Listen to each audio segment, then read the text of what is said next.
Where's the shit? Shit? The shit. The shit that you found. Oh. The drugs. I found a whole stock of them in the alley. So what do you mean?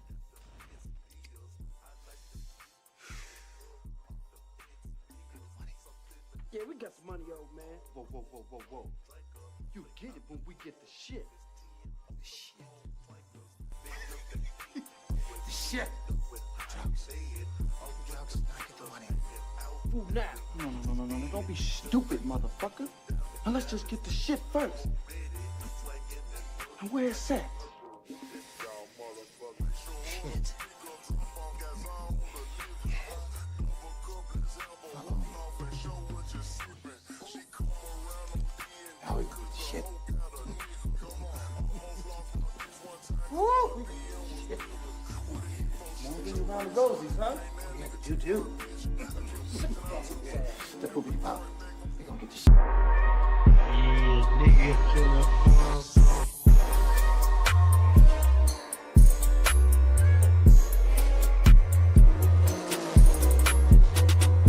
lighter, with your motherfucking weed, your motherfucking blunt, some hard ass shit on y'all motherfucking ass, nigga. Yeah, I gotta die, man. Don't you even try, man. Please don't be once I let these bullets fly, man. I'm gonna cry, man. I like to get high, man. Niggas passing plates, no line after line, man. I have to get mine, man. Robbing was the crime, man. That a nigga did, but I done serve my time, man. That on my hand, man. Get out on the grind, man. Slang some of that dope in the street on my ass, nigga. Chicken, fries ass. Face shot, chest shot, then I'm dying, Sam. Face car good, you gon' see me riding past. They see my little ass and niggas get the walking back. Bow, bow, got the child, I throw them out the roof, blinking, bow, bow. Get down to lay down when I'm through, nigga. Bow, bow, marching down your block, real troops, nigga. Bow, bow, real hood and hang with these new niggas.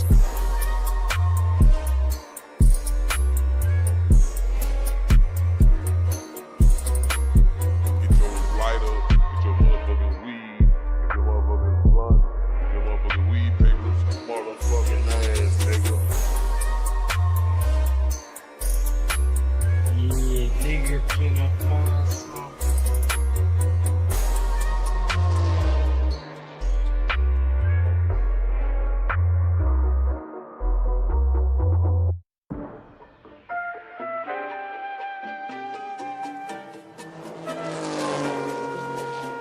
Yeah, nigga, finna find some. Some hard ass shit on y'all motherfucking ass, nigga.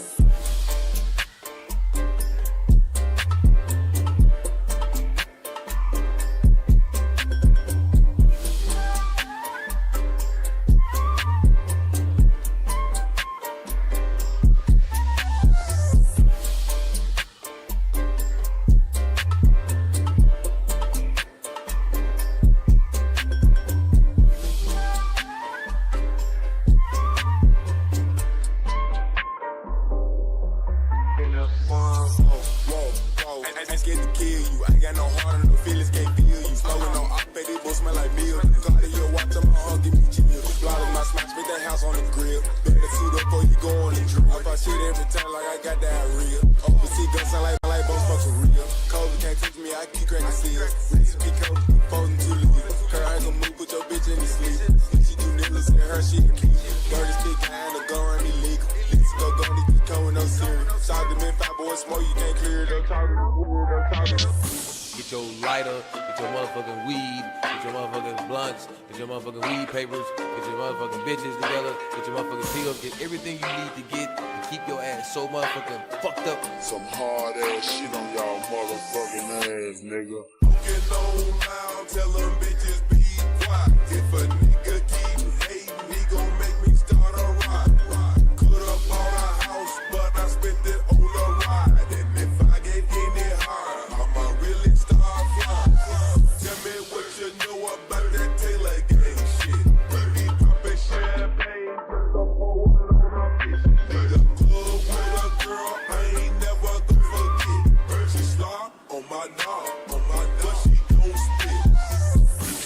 lighter, get your motherfucking weed, get your motherfucking blunts, get your motherfucking weed papers, get your motherfucking bitches together, get your motherfucking pills, get everything you need to get to keep your ass so motherfucking fucked up.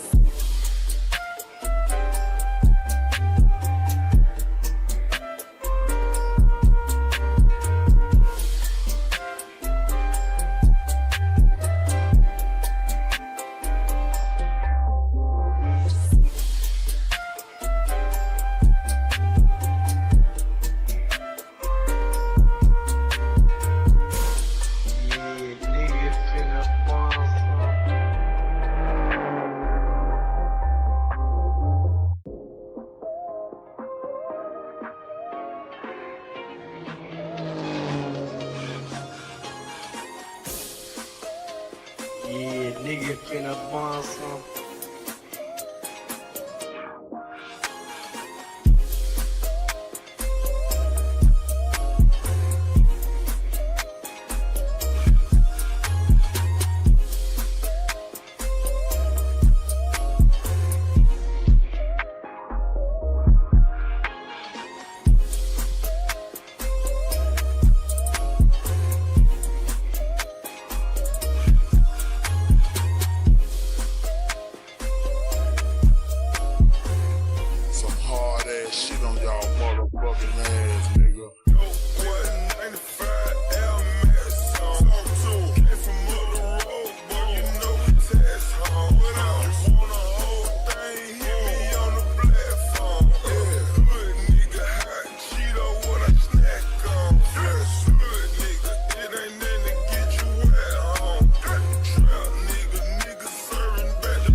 Nigga.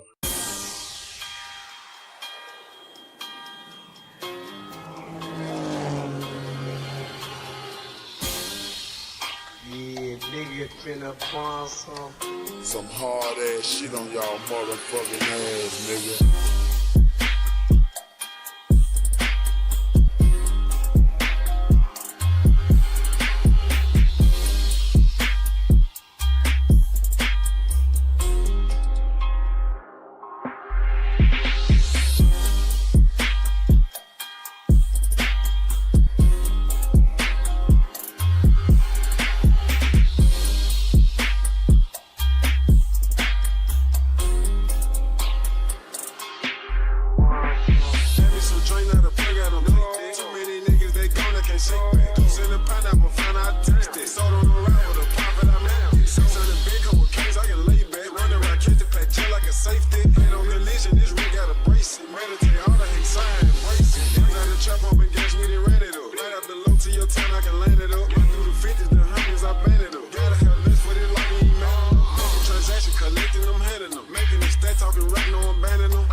Motherfucking ass, nigga.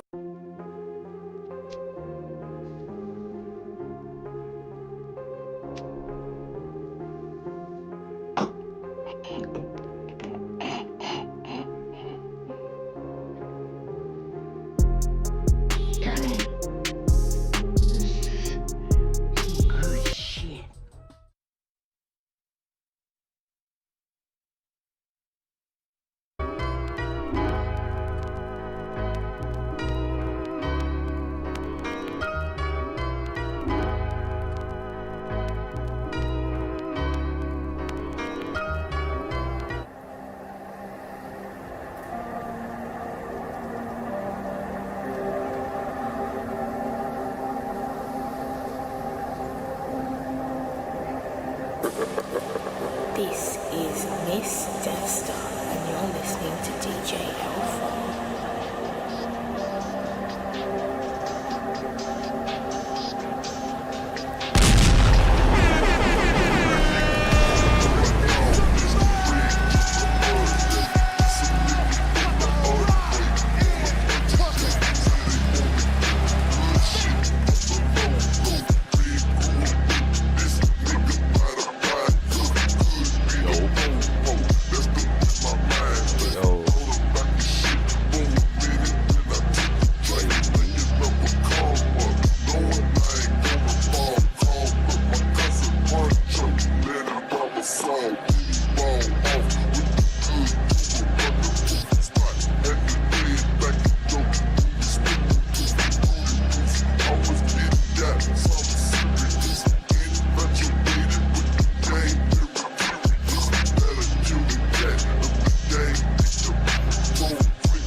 What's up, guys?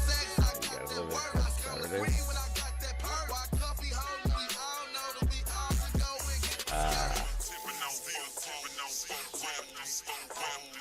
We got stuff to look at. We got a new Sword Art Online footage to check out.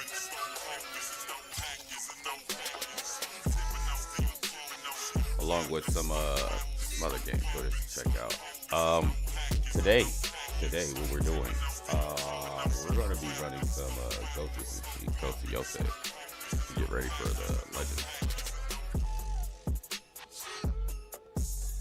I got Legends in 3 days. 3 days. And I got Takizo unlocked. I got them all unlocked. Matter of fact, I left off at Takizo.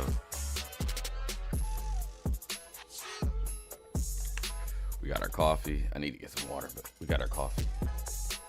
We in here, we locked in. All right, y'all, without further ado, let's get into it, huh?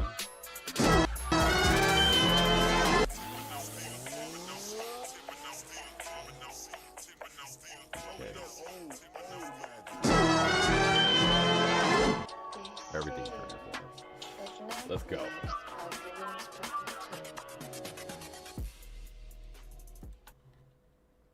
So check this out, man. Let's check this out. Sometimes you go in blind on a new game. That's how it was for me with Sword Art Online Echoes of Aincrad. I'll be honest with y'all, I'm not a Sword Art Online guy. I haven't read the manga, seen the anime, theatrical films, or live-action adaptation, or played any of the games. My only knowledge of Sword Art Online is that the characters are trapped in an MMO, and if you die in the game, you die in real life. Dun dun dun!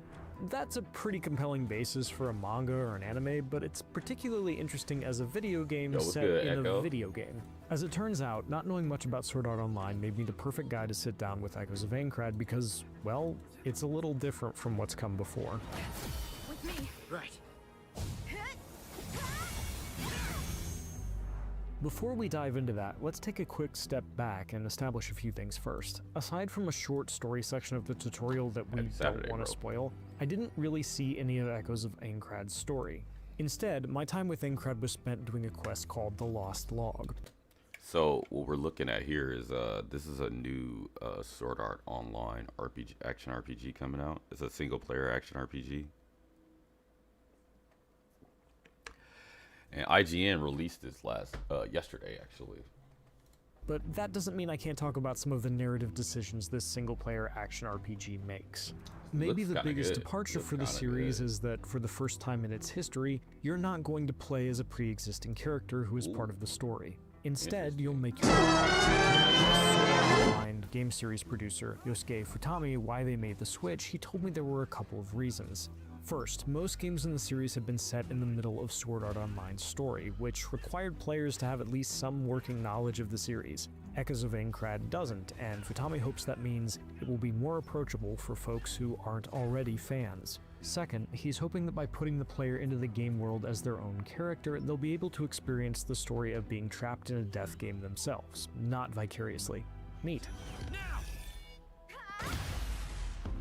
My journey started in the Town of Beginnings. I spent a little time running around, getting a feel for the place, and finding some elven statues that taught me some of Aincrad's lore. The Town of Beginnings feels like, well, a starting town in an MMO. It's got that dense yet artificial feel of a town in a video game, which pulls double duty in a video game set in a video game because NPCs feeling like NPCs here is a feature, not a bug. The town also shows off how utterly gorgeous Echoes of Aincrad is. This is a good-looking video game, like, damn. After seeing the town, I teleported to a nearby terminal. You can teleport anytime you're in town, picked up a quest, and then teleported to my chest to change up my loadout and level up. You see, Echoes of Aincrad started me with a sword and board build, and I decided immediately that I would not be doing that because it just didn't feel like me. I opted for a great sword and some new gear instead, and spent my growth points to maximize what I wanted to do, meaning hit things with a big sword. One of the neat things Echoes of Aincrad does is rewards you for hitting certain milestones as you level up, generally once you hit 5-point increments. Getting my dex to 5, for instance, boosted my sword scalability damage by 3%, while hitting 10 bumped that to 5%. It's easy to play an RPG and feel like individual levels don't do much to make you stronger, but every time I got a new level or hit a new milestone in my time with Echoes of Aincrad, I felt it. Look at that Something Futami status confirmed effect. was intentional when I asked him about it. And in Echoes of Aincrad, you can reset your parameters whenever you want. This isn't that's typical of Sword Art Online as a setting, but it makes Echoes of Aincrad more accessible to newcomers, and encourages you to experiment with your build until you find something you like. If you ask me, that rules. Once I was kitted out good and proper, it was time to go out into the world. Echoes of Aincrad is set in an MMO, but it's a single-player game. When you go out, though, you're not alone. You can select a companion to go with you. I had my choice of 3. Iori, a healer, So you got a AI tankier companions. Wiseman, who operates in more of a utility/support role. I went with Wiseman. Once we were in the field, how we proceeded was up to us. The map would tell us where we needed to go, but I could only see some of it. I'd have to unlock the rest as we traveled. Our first enemies were wolves, boars, and kobolds, all perfect for getting used to Echoes of Aincrad's combat system. A lot of what's here is stuff you've seen before. You've got a guard, light and heavy attack chains that you can alternate between on the fly, special attacks, and your partner's abilities. How's this? Iori's, for instance, create a circle that heals you if you stand in it. You'll also open up additional attacks if you dodge at the right time or manage to parry, as you do, and some of them are pretty cinematic. Fancy. What makes Echoes of Aincrad cool is how dangerous everything feels. Standard enemies can and will kill you if you're not paying attention, especially early on, and they're not exactly the forgive and forget type. Ooh. They'll follow you for a long time if you pick a fight with them, and they're all different. Kobolds will block your attack and retreat and try to blind you. If they do, the screen darkens and is filled with status static. effect. It's a great effect that does exactly what it says, makes it a Look lot at that harder to status see. effect. Wolves, Oh, on the other shit. hand, are nimble and aggressive and travel in packs. Boars are bruisers that you probably don't want to go toe-to-toe with directly. And there are weird plants that attack from range with vines and can burrow under the ground. And that's not even getting to the elite enemies, which are bigger, faster, and stronger and come with additional attacks.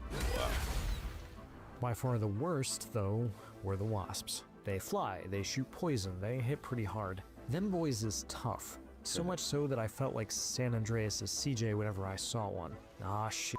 Here we go again. Futami knows it too. When I asked him about the enemies and specifically mentioned the wasps, he nodded and said, "Ah, wasp," in English. The rest of our interview was conducted via translator. Those are the words of a man who knows what he's doing, what horrors he has unleashed on his digital world. But even then, there are ways to deal with enemies. They can be stunned, opening them up to big damage. In the case of the wasps, I could knock them out of the air, which is where they're strongest. If I stun them, I could chop off their wings, preventing them from taking to the air and forcing them to fight on my terms. Good to know. No matter what enemy I went up against or how many times I saw them, it was always scary when a fight drew the attention of more baddies. And Dog, this looks really fucking dark though. Like the lighting, exhilarating when I hope landed a you big fix hit, that. nailed a dodge attack, or timed a team up attack just so. What I saw of the world was just as intriguing. In most RPGs, the worlds are something you navigate between combat encounters, but in Echoes of Aincrad, getting around is half the battle. Futami told me that they wanted the world itself to be like a dungeon, and I felt it when I was playing. Much of the time, I was figuring out how to get where I wanted to be from where I was, and So the what world paths I plays need like to a take to big get from dungeon. one floating orb, which serves as places to rest and restore your potions, but also respawn enemies. to Oh, that's actually like the anime. So like the world, instead of you going into a dungeon with levels, the world is the dungeon with levels. finding chests along the way. By far my favorite thing about the world was finding arcs. Defeating the mini-boss enemies sealed inside the arcs will open up other seals scattered throughout the world, allowing you to get chests and other goodies. One time I opened up a cave, but it was too dark for me to see what was inside. Apparently I didn't have the right equipment to light the way. I guess I needed the Pokemon with need a Flash lamp. or something. That could have been annoying, but I love navigating Echoes of Aincrad's world so much that it just made me want to come back later. There's so much detail here, and even walking through the mud is exciting because it would show up on my characters, something Futami said the team put a lot of effort into. And you really get a sense of that as you play. Searching for the lost log usually meant making the trip in chunks, fighting my way to the next orb, then going back to town to level up, equip new armor and weapons, and upgrade and slap new abilities on them, which sadly I can't show. Switching out my companions, I liked them all, but Iori quickly became my go-to because of her healing prowess, and so on. Each trip to the wild was an expedition, and I loved an excuse to try out new weapons and partner characters, which returning to the city provided. My demo ended with a boss fight against a couple of big, scary plants. It was a grand old time, and a fitting end to my time with Echoes of Aincrad. I came, I saw, I conquered, recovered the lost log, and left many a dead wasp in my wake. I'm still thinking about Echoes of Aincrad more than a week after playing it, about its world, about the characters, about the wasps. Even the metatextual stuff is fun. Remember Iori? She appears as a woman when I met her, but early on Iori is a man. And Futami is eager to see what players make of that change. It's particularly fitting for a video game. After all, who amongst us hasn't played as a member of the opposite sex while exploring a fantasy world? If Echoes of Aincrad can nail what it's aiming for, it should be a chance for seasoned vets and newcomers alike to get into the Sword Art Online world. The companions Maybe are just want to players go back to that cave. that are trapped Next time, in the world. I'll make sure to bring a light. Ooh, that looks For good. more, check out our previews of Control Resonant and Crimson Desert, and for everything else in They gaming, got a keep final it here preview. at IGN. Hold on, let me check. And now, Oh, this is a few days ago. a bloody battle unfolds between the Here, I'm about to run Greymanes. this. So that Sword Art Online is looking really interesting. We're gonna keep a lookout for that. And yeah, we're gonna check that out. Let's let this roll. I need to put these keys back in the drawer. I'll be right back. We fight to uphold his will, and the Black Bear forces that seek to set it aflame.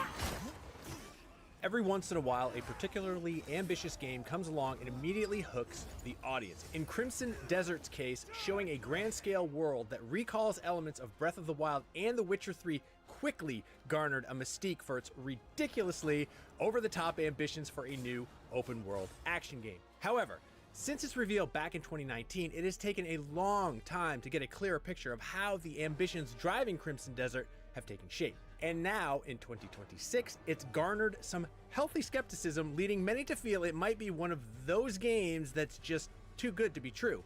So it's ordinary folk who are paying the price.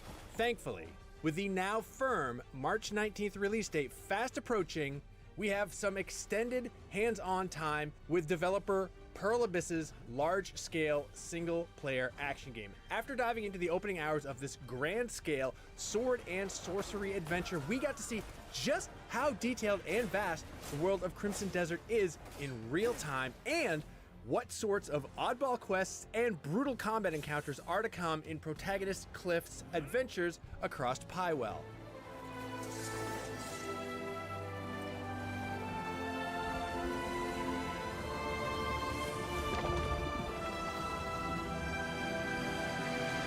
Crimson Desert focuses on the story of wandering warrior Cliff, a member of the Greymane faction that seeks to keep the continent of Pywell safe during harsh times. But after a ruthless warlord decimates much of his crew, Cliff himself is seemingly killed in battle. What? Oh, we shouldn't be watching Soon this. resurrected by mysterious new allies that come from the Sky Realm known as the Abyss. Now tasked with rebuilding the Greymanes, he'll recruit new and returning members to his cause, push the limits of his newfound powers, this story and looking directly interesting. confront a civil war and a malevolent force that's threatening the balance of the world. And I'm not sure I'd be much help on my own. Originally planned as a direct prequel to the MMORPG Black Desert Online, Crimson Right. Desert is now a standalone adventure set in the same universe. Even without knowing the lore of Black Desert Online, Crimson Desert keeps connections light aside from the similar high fantasy setting and, occasional references. It totally throws itself into the style of a Western high fantasy epic, but with the added energy of an Eastern style action game in the vein of Final Fantasy. The opening chapters of Crimson Desert do well to introduce Cliff as a rugged and stoic hero who can easily cut down enemies in his path, but is also willing to lend a helping hand to the citizens across the land. But they got what was coming to them. All thanks to you. Though much of the footage we've seen showcased the grand spectacle and ludicrous action in Crimson Desert, our hands-on time largely focused on the more laid-back tutorial set in the Hernand region of Pywell. We had played Crimson Desert 3 times before this extended hands-on, all of which focused on isolated boss battles and spectacle combat. But with this tutorial setting the tone for the pacing and storytelling, we've now got a much better idea of the larger structure of this open-world adventure. Okay. While Crimson Desert has gotten a ton of comparisons to The Legend of Zelda, The Witcher, and even Dragon's Dogma, one game that really came to mind during our hands-on was Red Dead Redemption 2. Despite what we've seen before about how fast you navigate the massive world, at ground level, there is a surprising focus on navigating its densely populated areas with care and attention. We spent a lot of time just wandering the back alleys, interacting with people going about their day, finding new shops and cooking recipes, and even uncovering optional activities that do a good job of making the world feel bustling and lived in. What a woeful fate. Some of our favorite moments from the opening hours came from seeing what sorts of side quests the townsfolk would pull us into. In one instance, we encountered a man who fell from his roof and needed help with cleaning his chimney. And that is exactly what we ended up doing for this side quest. We climbed up on the roof, positioned ourselves on the top of the chimney, and used our newly acquired broom to clear out the gunk to help the husband get some relief. Oh, my back. You've done me a huge favor there. Would you come off anyone? Despite the tone and action being serious, we were pleased to see how much humor and quirkiness were packed into Crimson Desert's opening hours. There are plenty of enemy bases to topple, but we also spent some time playing some back alley games of rock, paper, scissors with the local ruffians. Let's play rock, paper, scissors. No crying if you lose. There's even a quest that had us rescue an abducted sheep to cheer up an upset child, and seeing the very serious Cliff engage in such activities was much more amusing than we expected. Now is this the friend you were looking for? Woolly? That's not Woolly. Oh, got no. a fluffier tail. Cliff begins his journey with a fairly modest skill set and knowledge of the world, and as in traditional open world action games, the larger pull of Crimson Desert will be to expand his abilities and insight. When you pick up quest information, recipes, and even bounty notices for roaming targets, Cliff will expand his knowledge and fill out his records of all the wildlife characters and important events of the world. We were impressed to see how much was packed into this comparatively modest section of the massive game world. Seriously, just looking at the map had us taken aback by how large Pywell was. It was interesting to take in Crimson Desert's pacing, and its deliberately detailed approach to navigating and interacting with the world initially took some time to get used to. Even as a tutorial, we were kind of surprised to see how much time is spent on getting players to really take in the many features and opportunities to find. Granted, it is very much in the vein of Red Dead Redemption 2's movement and interaction, but admittedly we felt overwhelmed by just how much you could interact with. You can actually go up to nearly all citizens to greet them, or even rob them, provided you have a mask to disguise yourself, of course. I pray the day greets you well. Despite the range of activities, Crimson Desert is also a combat-heavy game, and even with Cliff's limited skills, the battles you can get into are quite brutal to see unfold. Initially, we started brawling with bandits and goblins around the city. Still, eventually things took a turn when rival knights and other faction leaders started looking to get a piece of Cliff. The mini-boss battle against Matthias was a particularly thrilling fight, and even as one of the early encounters, it did a good job of showing how visceral the battles can get. Ooh. Let's go. Eventually, Cliff will lead us to the mythical Abyss realm, where we navigated a series of floating ruins far in the sky. Stepping into these visually stunning environments was one of the best our hands-on time, and it also gave us a jaw-dropping view of the world's vast landscape. These are also segments that introduce the new Abyss powers in some puzzle platforming challenges. These magic powers elevate Cliff's combat and traversal skills to use his force-style powers to manipulate objects and use a force jump ability to propel him off the ground. Look at this puzzle. This is a puzzle. Eventually, we were granted the ability to glide and took it out for a spin by skydiving back towards the ground. It is a fun ability to use, but it definitely takes a ton of stamina to get the most out of it. The power to soar through the open skies is yours to command. That's the first thing we leveling up. Our Throughout the game, stamina. Cliff will acquire Abyss Catalysts, which will God. serve as skill points. Dang, look at this skill tree, yo. Throughout the game, Cliff will acquire Abyss Catalysts, which will serve as skill points to upgrade stats and unlock new abilities. These Holy upgrades shit. include improved jumping and more combat skills such as a suplex and more advanced sword strikes. In addition to exploring towns and the surrounding wilderness, we also get to see the early goings-on of the Greymane faction system, which focuses on building up a crew, sending them on missions, and gaining new resources. Though we weren't able to see it evolve much, it was impressive to see that it's actually a full-fledged management system that will continue to grow as you explore the world. So that's like an RTS. We really enjoyed the flow and action in Crimson Desert, and completing the tutorial was a solid onboarding to the larger adventure ahead. Based on our previous hands-on time, Crimson Desert currently boy, we're feels gonna have to do much a more whole lot of intuitive reading. and less complicated with its controls. Okay. Still, it had the recurring issue of being too complicated for its own good, with its systems trying to cram actions and features into a fairly limited set of submenus and combinations. Oh, shit. For instance, you'll often have to manually equip key items and gear to activate some prompts, which can feel cumbersome. This all ties back into the attempts to make players feel like they're having a more tangible connection to the world, but it can often feel too overcomplicated for its own good. Along with the opening chapters, we also got a chance to get another look at the mid-game of Crimson Desert, which saw a powered-up Cliff take on new enemies and a more powerful boss that matches up to his souped-up skills. Moreover, Crimson Desert also includes new party members that can be swapped in if you want to try a different combat style. While Cliff is still the central protagonist, playing as the tanky berserker Unka or the nimble and fierce Damien offers up some fun alternatives to Cliff's playstyle. It does well to showcase the variety within Crimson Desert and how the game will ramp up with more zany encounters that blur the lines between a high fantasy adventure and steampunk fantasy. Even with the lengthy hands-on time, we were still only scratching the surface of the larger adventures to be had in Crimson Desert. There have Dog, been when they many say games in the that- past that try to go for large open world settings, but don't often really justify the need to go big and bold. But we were honestly quite impressed to see that Crimson Desert is not only presenting a case for its take on an open world action adventure game, it is also having fun with the concept by pushing its attention to detail and just how much there is to unpack within the sprawling world.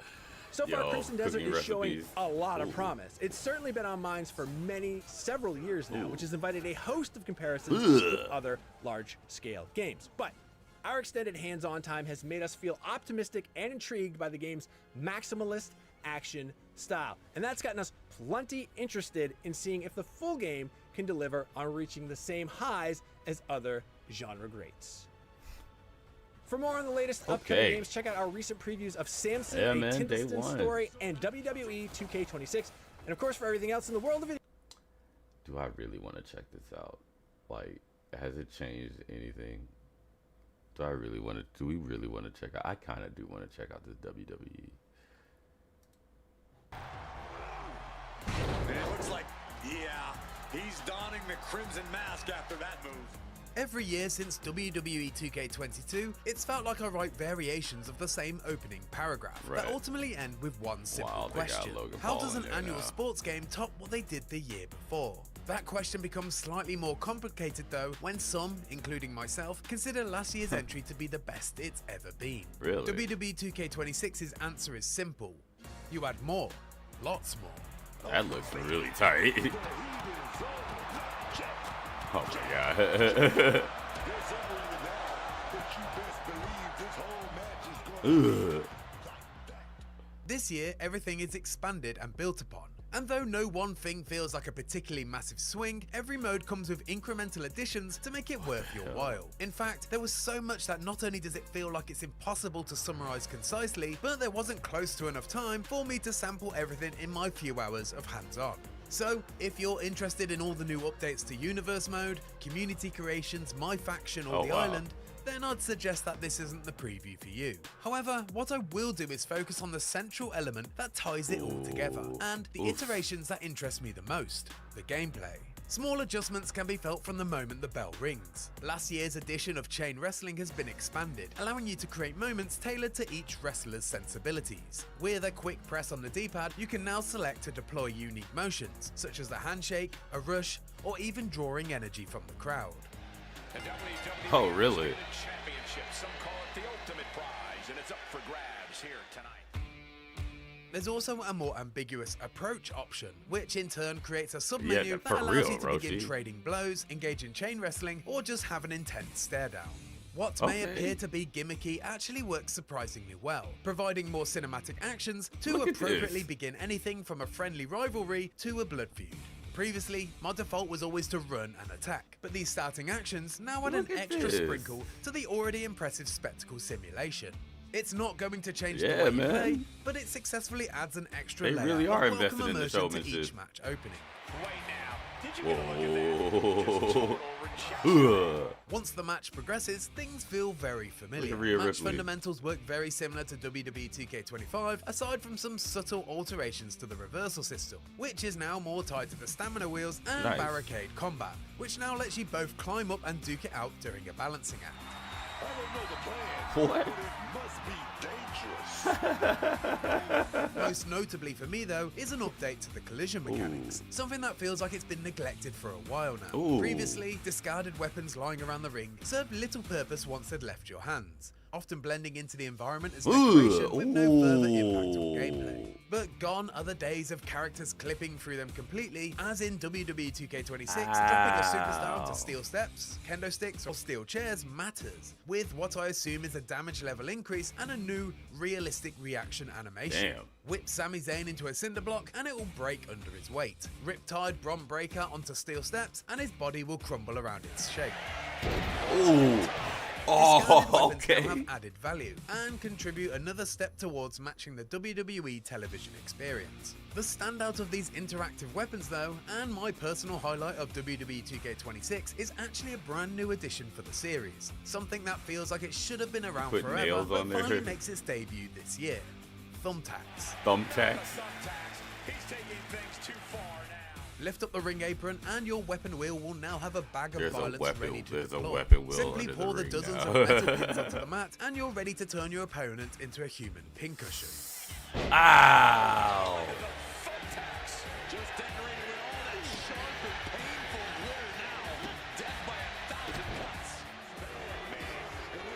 Ooh, look at that. Ooh.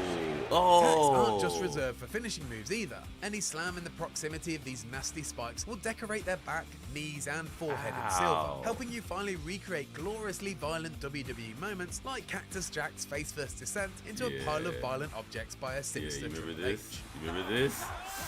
Ooh, so his face was covered too. Thumbtacks, better collision reactions, and starting actions, although fun, are all in service of matching the WWE Yeah, this is a good product. camera angle, As for are real. micro adjustments like the new Oof. blood splatter effect that splashes the screen when you or your opponent gets busted wide open. Ooh.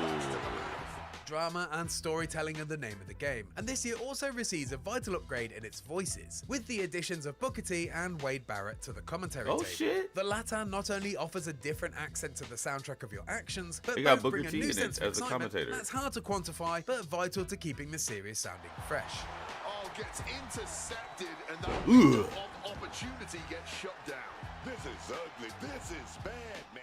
From playing, it quickly became clear to me the moment-to-moment match action has received a small You but see welcome Punk. improvement Ugh. to the already successful formula. But just like in real life, a WWE's fans' appetite for chaos is only satiated Let's with not go. new match types, and WWE 2K26, much like last year, lobs 4 more onto Ooh, the wow. pile.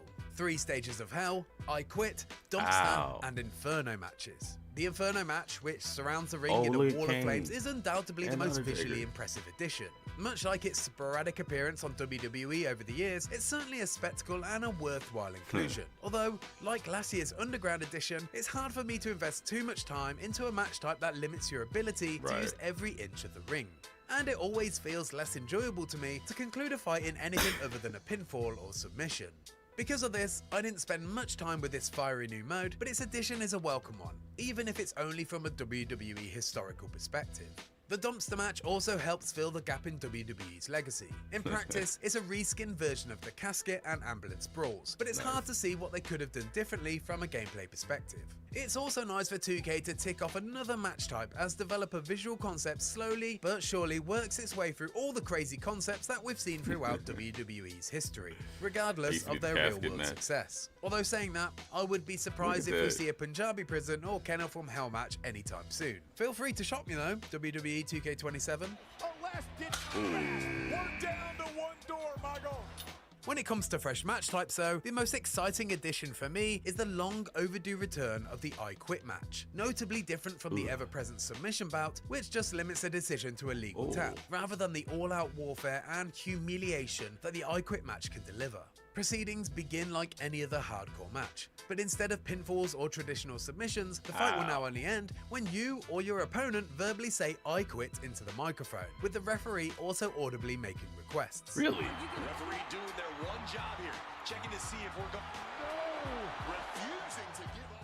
How this works in practice is a quick time event that demands you mastering timings on a spinning wheel full of green blocks, which will shrink over time based on the damage that you take. Interestingly, unlike some of the other mini-games in the series, the aggressor isn't directly competing for these green blocks. Instead, you can place pre-earned blockers to make the timing more difficult. There's a deliberate strategy to this, and I immediately found myself considering my submission requests more thoughtfully, making sure I had enough bank blockers earned by performing certain big attacks before commencing the humiliation routine. You can also increase your chances by using weapons like the kendo stick or steel chair in a submission maneuver. Once again, harking back to classic WWE moments. The I Quit match doesn't just feel like another match variation mini game title, in the but rather game. its own beast entirely.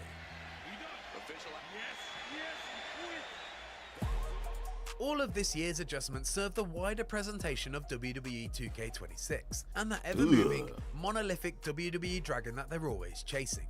Make no mistake about it, while the grappling has always and will always be the core of the series, the spectacle of WWE is just as an important part of the package. In my lifetime, we've gone from WWF Warzone soulless arenas, and I can still hear that single voice in the crowd repeatedly telling me to open a can, to one-to-one representations of pyro-infused sing-along entrances and accurate depictions of the ebbs and flow of a rabid live crowd. I have little doubt that WWE 2K26 is set to be the best the series has ever looked, sounded, and felt. And if you're a WWE obsessive eager to replicate the pageantry at home, then you've never had it better. And if you like that video and you want to learn more about WWE 2K26, specifically the I Quit match, where we have the exclusive gameplay reveal with me playing against the developer and testing out the mode to its full limits, then check that out here. And for everything else, be sure to stick with IGN. That's what's up. Hey, you got some cool stuff coming out, man. All right, I'm gonna take a look at this Control Resonance, and then we're gonna get into some Ghost. We're gonna many people go. We're gonna practice for Legends a little bit this morning. I got Tekizo unlocked, including all his disciples, so we can just run through the disciples after we finish them. But I'm on Lethal Mode Plus, by the way. This shit is ridiculously hard. I get one I was fighting Tekizo the other day, or yesterday, or what was it, Thursday. I was getting one-shotted every time. And there's something really exciting about that. I feel like we're standing on the shoulders of an aesthetic giant. Absolute cinema.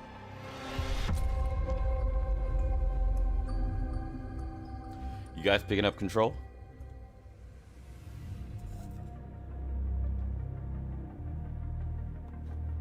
Still thinking about it.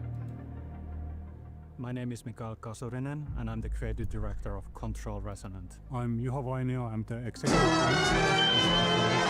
My name is Annika Lehtinen, and I'm the lead gameplay animator on Control Resonant. I'm Anne-Mari Granros, and I'm the lead level designer on Control Resonant. My name is Elmeri Raitanen, I'm the art director of Control Resonant. I'm Sergei Mahov, I'm the lead gameplay designer of Control Resonant. I'm Vida Starcevic, and I'm the senior community manager on Control Resonant. So the obvious big thing is that now we are outside of the oldest house. In the first game, you really only met people from the FBC. There's the world that's been warped by these supernatural phenomena, so it's kind of a messed up environment that is sometimes hard to process and understand. So literally sometimes about figuring out how do you navigate these type of environments. But it's also about Dylan, right?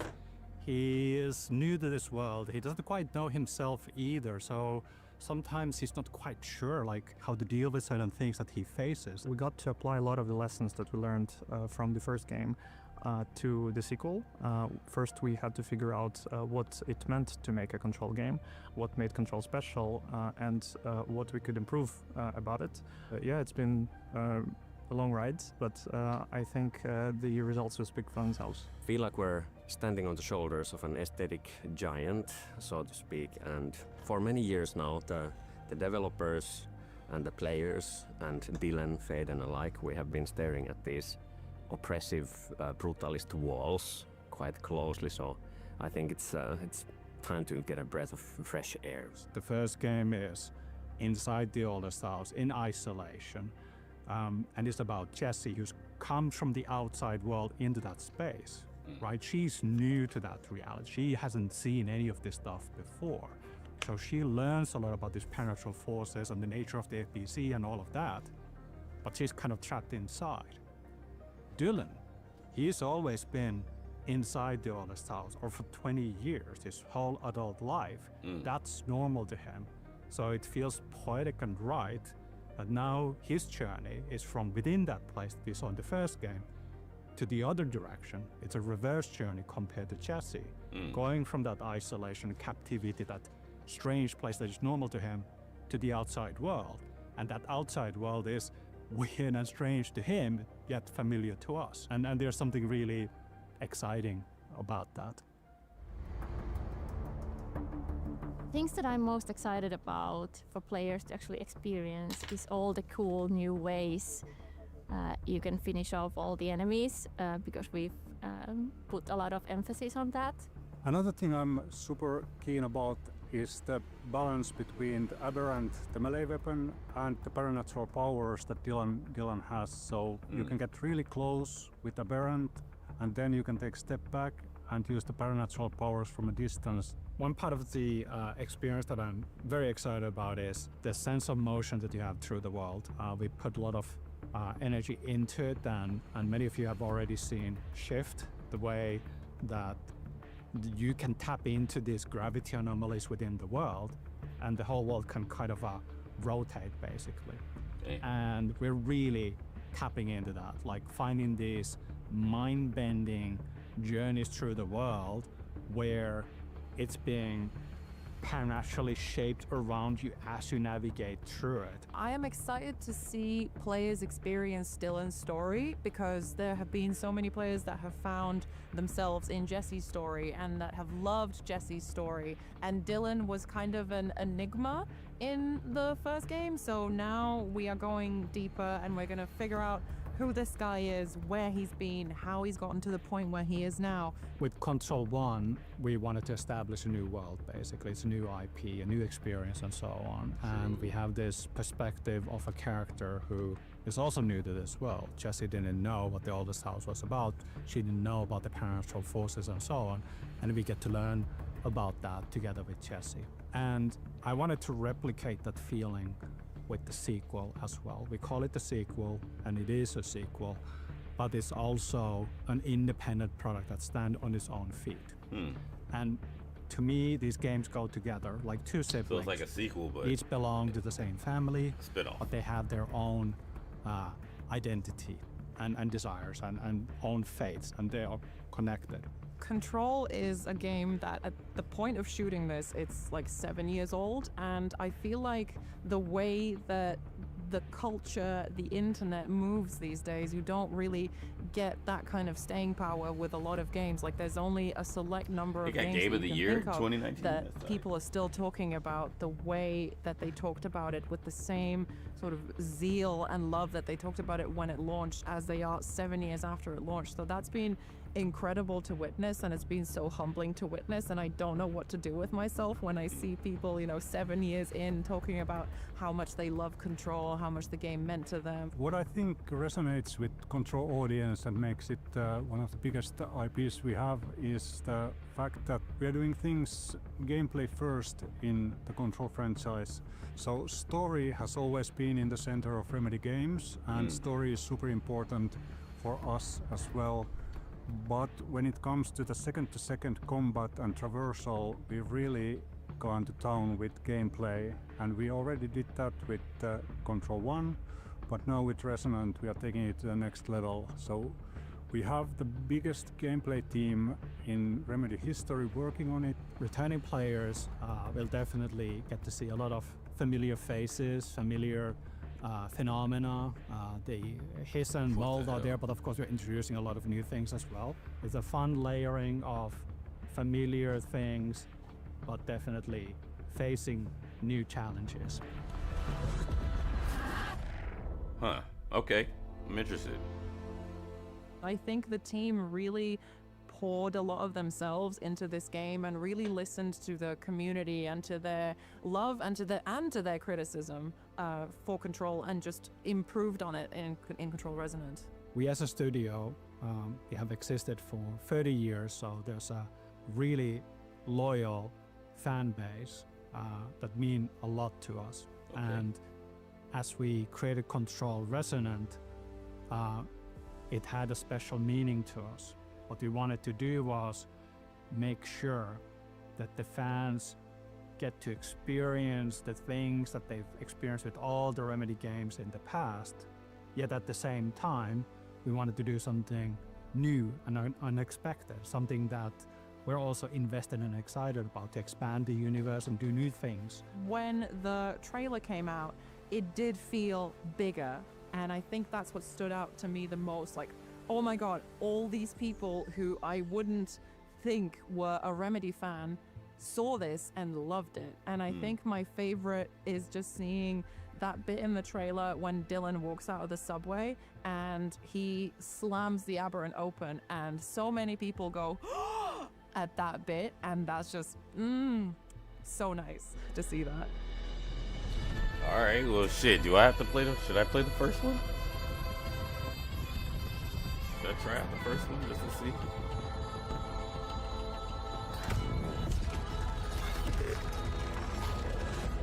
Absolute cinema. Okay. They're hype. It comes out this year, like later on this year, so we might check it out. All right, let me get this music back on, and then I'm gonna move it over to the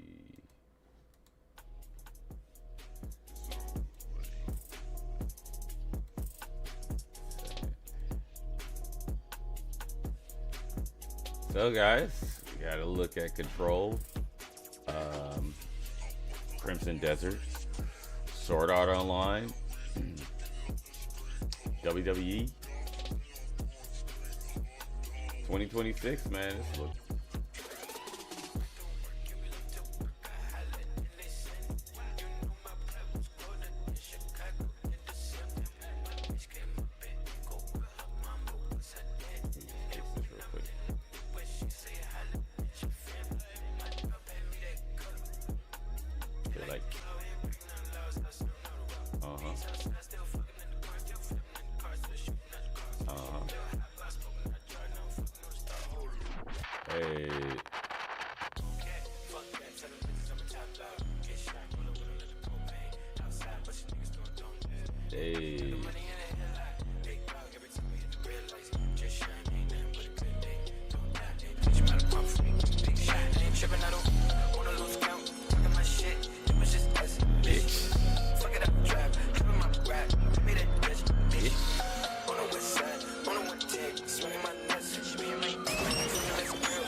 good, man? How you feeling, Jay? Look where we at, though. Look where we at, though. We just came here for some practice, Tekkers, though. We got Legends coming out next week, man, in 3 days.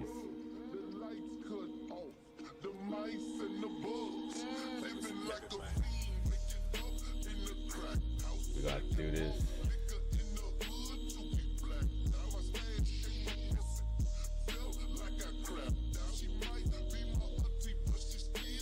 Thought I heard an echo somewhere.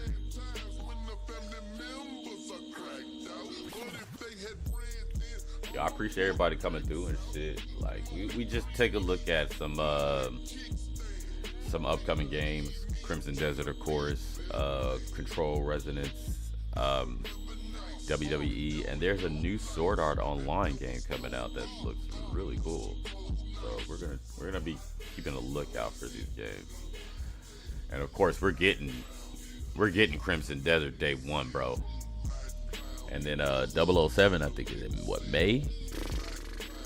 But this week, we got, or next week, we got Legends. Following week is Crimson Desert. Oh, man. Control, I think that dropped in August. I'm not mistaken. Let me check it.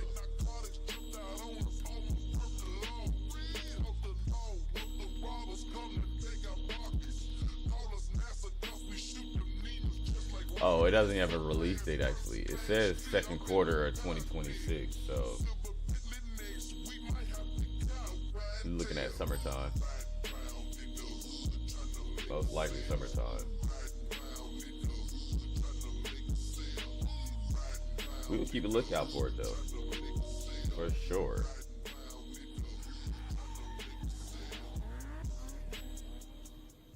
And depending on like how invested we become, how invested I become, I might end up getting the first one.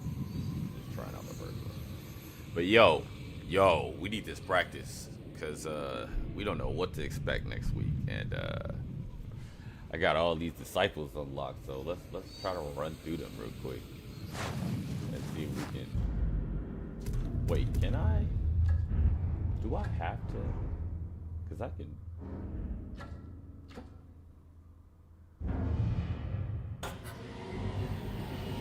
Let me unlock this first.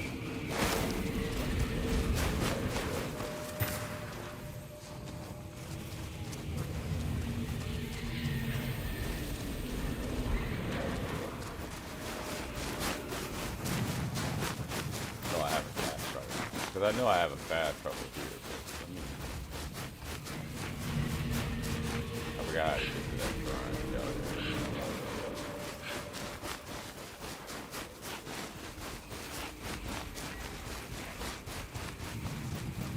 Yeah, Resident Evil 9 did set the tone, man. You said you got 007 and Crimson Desert. That's what's up. Yeah, I'm right there with you. Those are the two that I'm really looking forward to. Especially Crimson. Both of them is man, both of them. I'm really looking forward to both of them. That's why I'm kind of afraid about Crimson Desert. It's like it's seeming like it's about to be a easy 200-hour game. Wait, if I've already gotten this, what is it gonna give me? Flowers?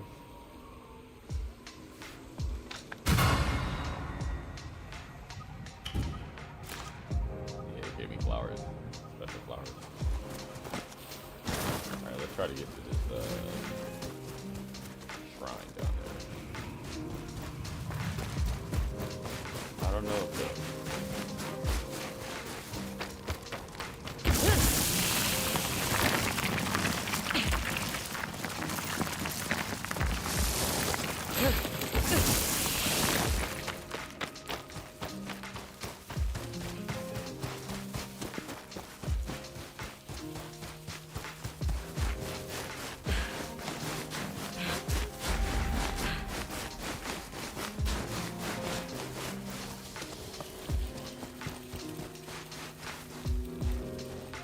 80 hours, bro? You think 80? I'm saying 100 to 200 hours, bro. Easy. That game, that map was ridiculously, like, it's got that Valhalla look to it. But then again, they said that they had, they were getting Red Dead Redemption 2 vibes from it, so that's interesting. And if it has that impact like Red Dead did on me, oh man, yeah, I might be living in that game.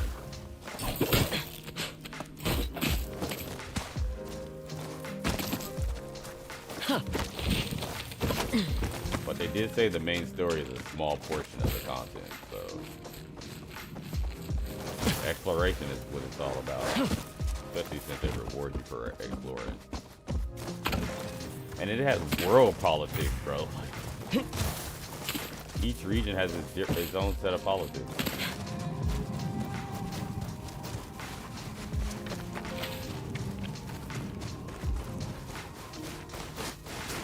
Alright, check it. Now since we got these fast travel points, right, let's go back to these disciples. We have one right here.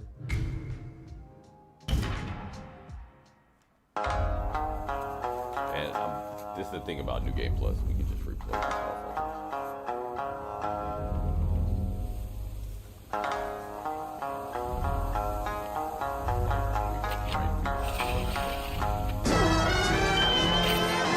Well, we don't have to like do anything. So we just select them and replay them. Today you die!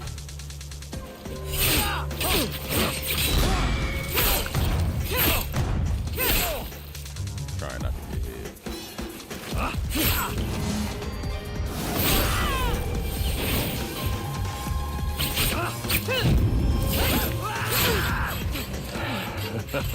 You have rare talent.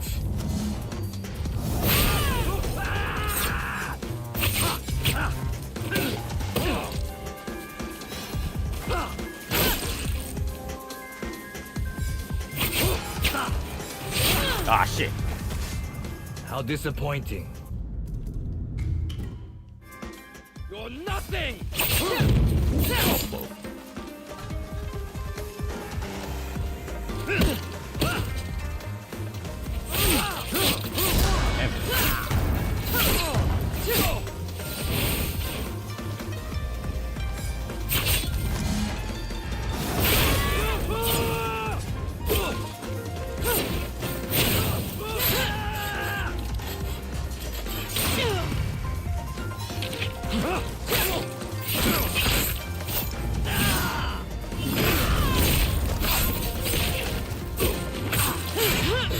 That's it! Don't hold back! You missed again.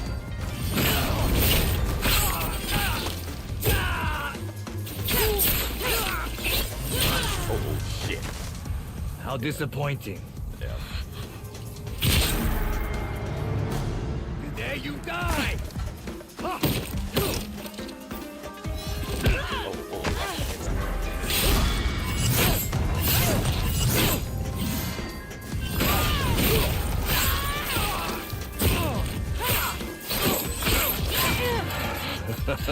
You have rare talent. Oh my god. Like I said, this is Lethal Plus. So You're nothing! they go really hard.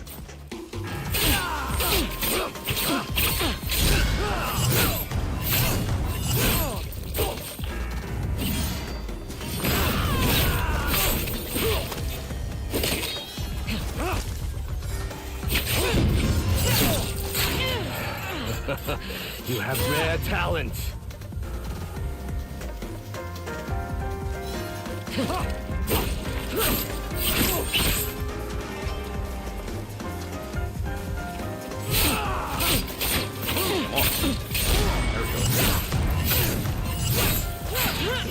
That's it. Don't hold back. I'll beat you to it.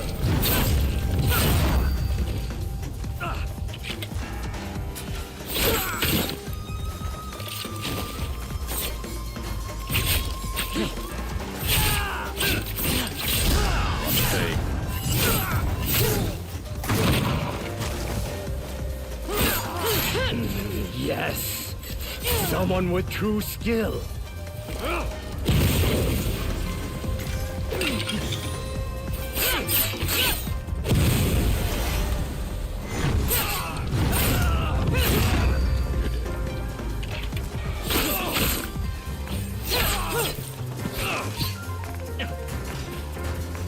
This is going to hurt.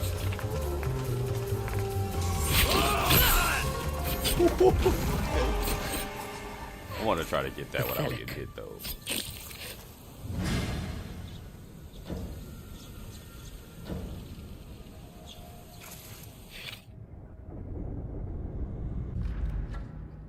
I don't know. I think we can do it without getting hit.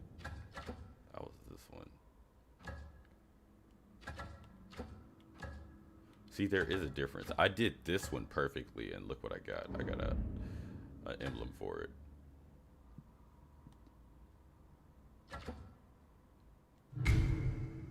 Alright, a special emblem for it. Oh wait, this is different, isn't it? Yeah, this is different. Alright. We can actually skip that. For Clan Sugaru! Oh, come on. Wow. For Clan Sugaru!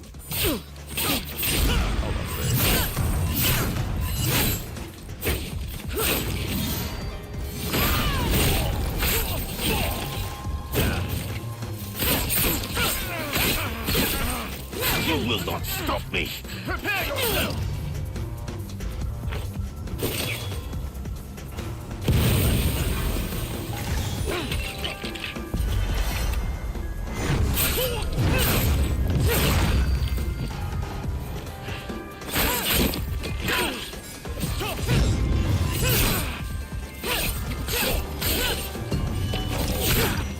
Clan Eguchi cannot go unpunished! The war is over. They lost. Just like you. Wow. You got oh my god, bitch.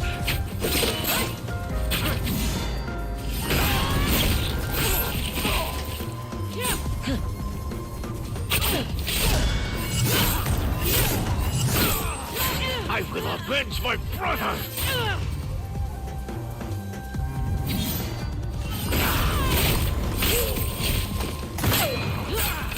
Block that.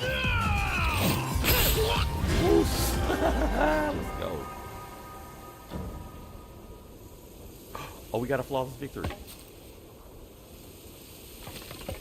I thought we did get hit by him at least.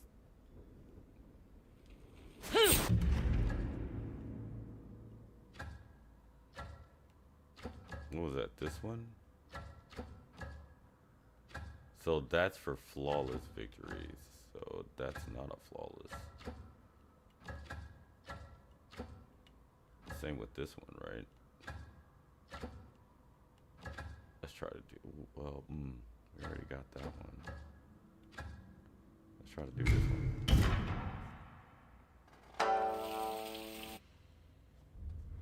Ah, these are the bounties. Okay, whatever. Pathetic!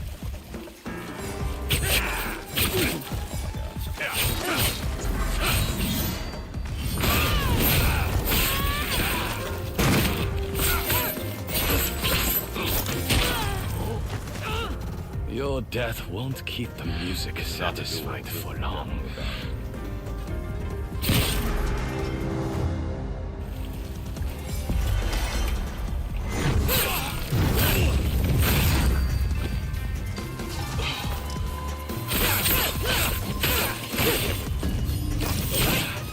You fight as well as you play.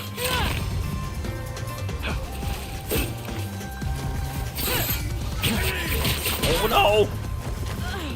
Your death won't keep the music satisfied for long. You're nothing!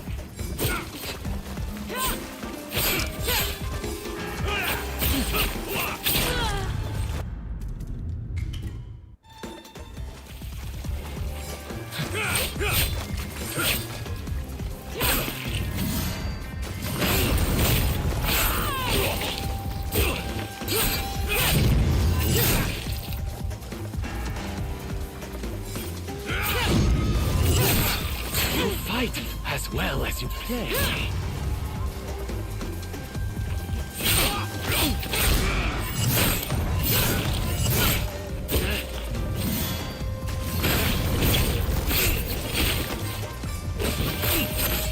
I can't stop killing for the music. Oh shit!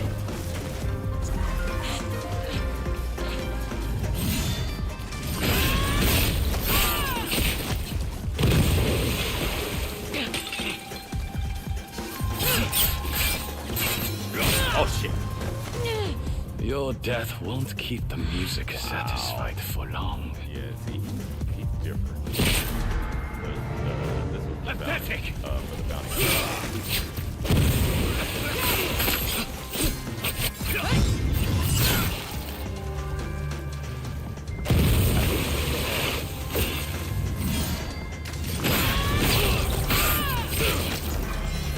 Oh shit! You fight as well as you play.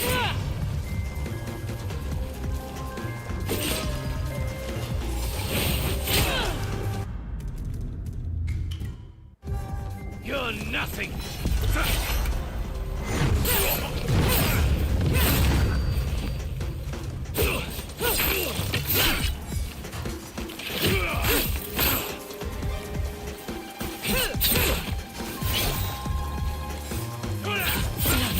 What?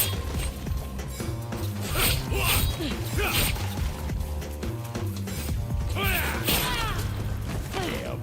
Your death won't keep the music satisfied for long. Pathetic!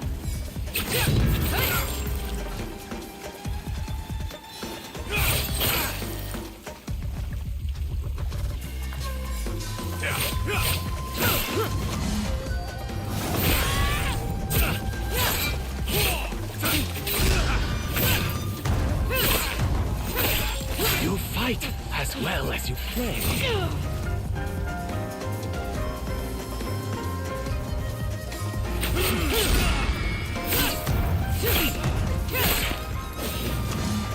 He didn't even hear that. I can't stop killing for the music.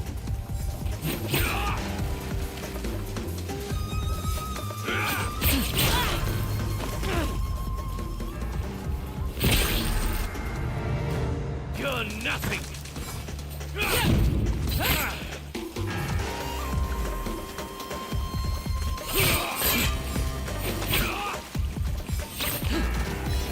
Oh my god.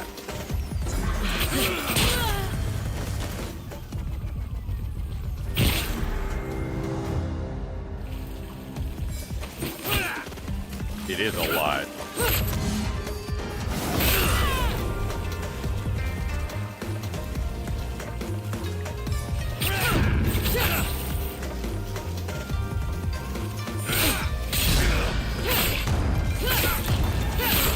You fight as well as you play.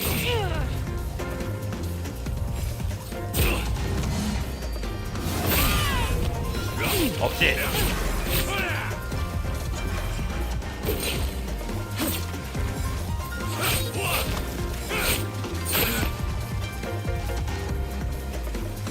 Oh my god. Why are you so difficult? Pathetic. Oh my god.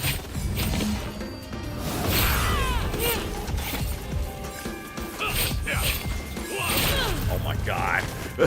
Your death won't keep the music satisfied for long.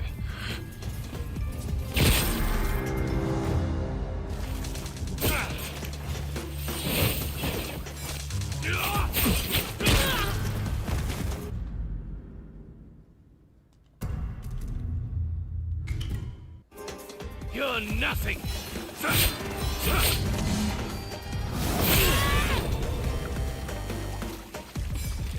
It does become fun.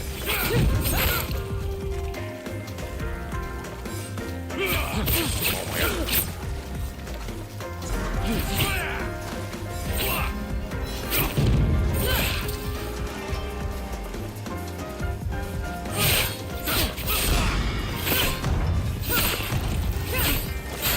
fight as well as you play.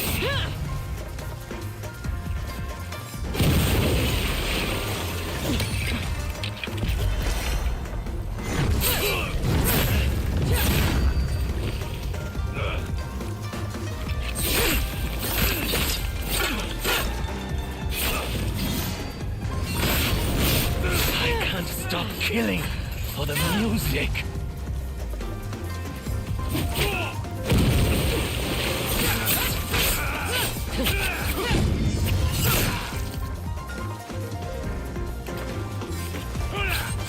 Oh, come on.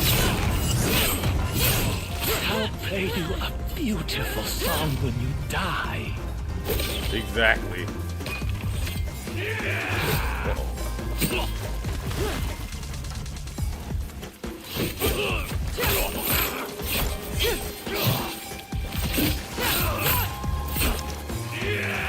Oh!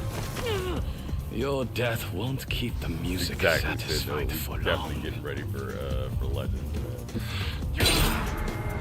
And this is New Game Plus on Lethal.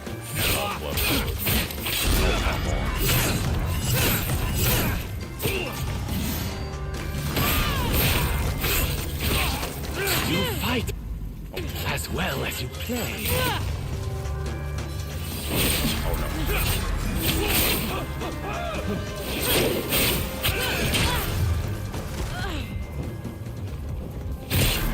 Did I dodge? Why did I dodge? You're nothing. Oh my god. Oh my god.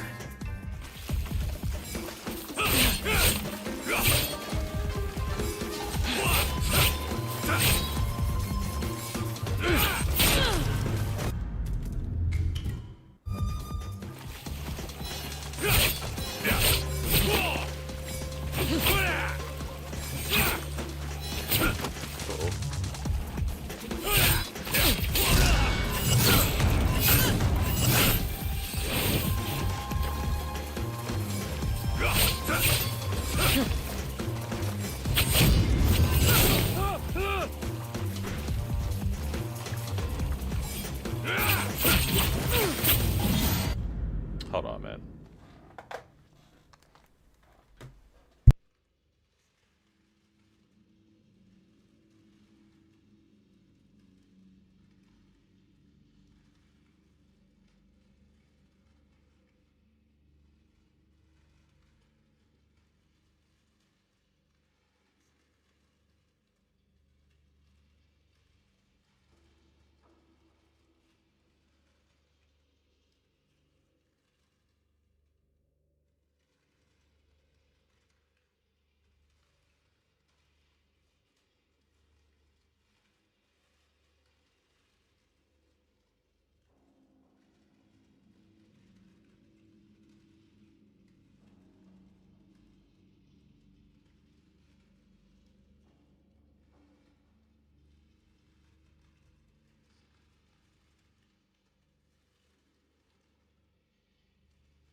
Alright, my bad.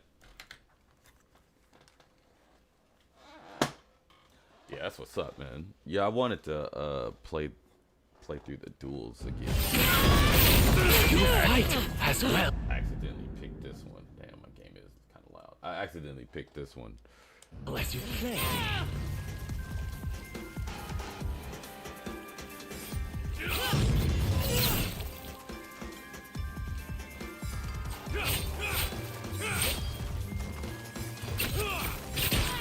How am I? Your death won't keep the music satisfied for long. When I'm locked onto it. Pathetic. Oh my god.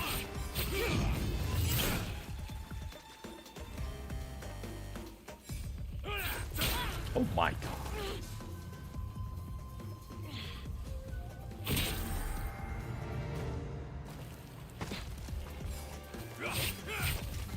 Uh-oh. I'm trying to log on. Hurry up. Come on, I knew it. I knew it. You're nothing. Oh my god. I be getting fucked up by locking on.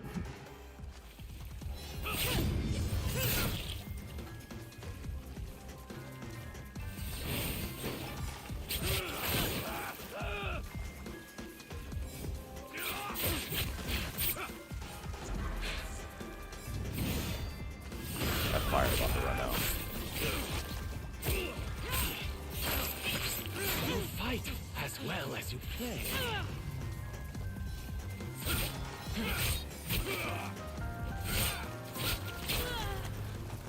I was trying to parry that.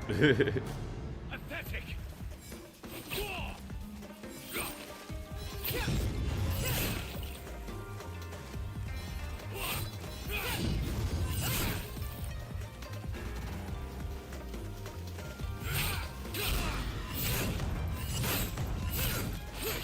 Oh, okay. Okay. Oh my god. Yo, he switched it up. Nice. You're nothing. Oh no. Oh my god, I tried to parry. What?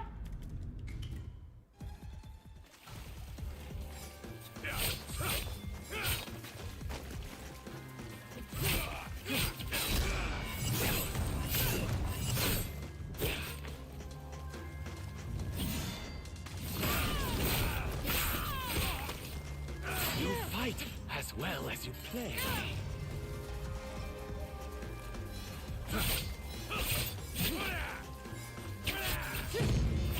Well, close.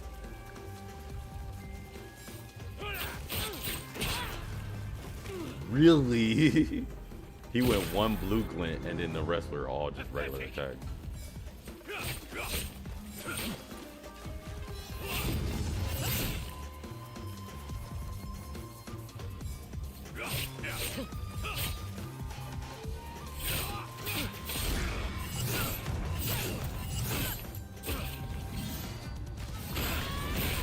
You fight as well as you play.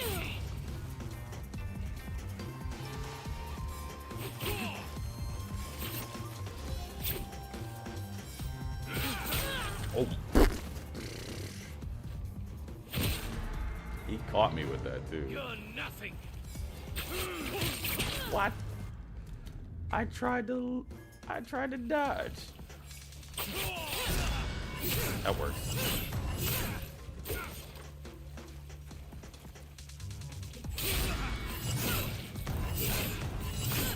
You fight as well as you play.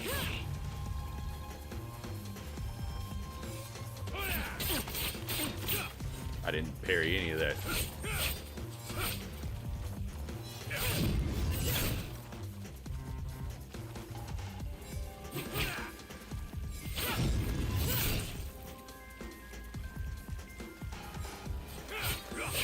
Okay. Oh shit! Come on. And I was dodging too. Oh my! Yo! Wow!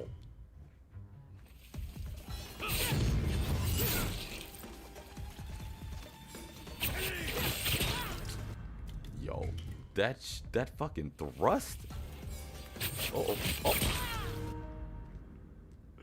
It's like, am I maybe I just dodged back from that shit.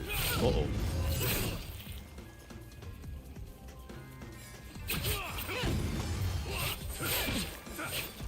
I dodged it too.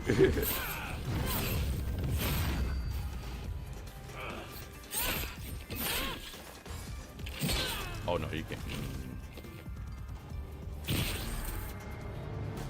You're nothing. Bro, my bad.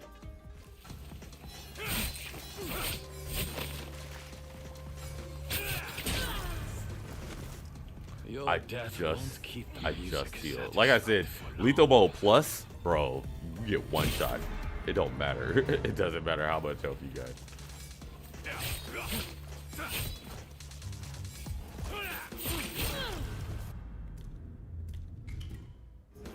That shit's crazy.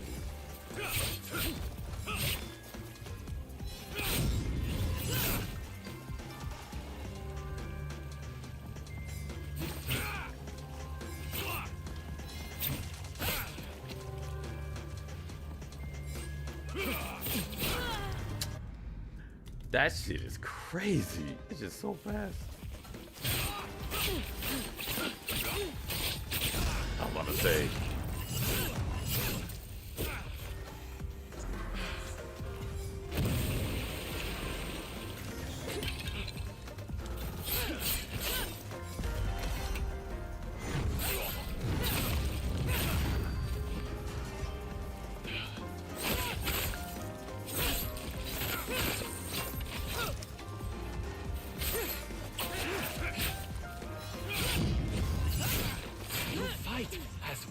you play.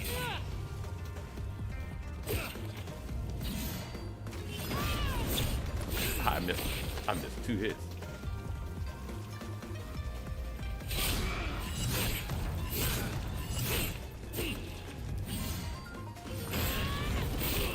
I can't stop killing for the music.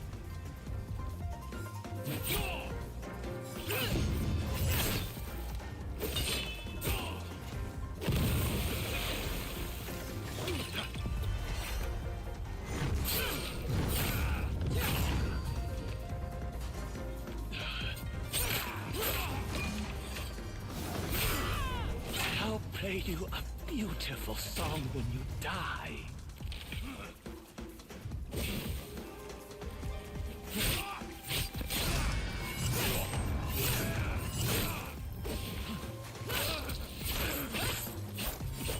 Uh-oh.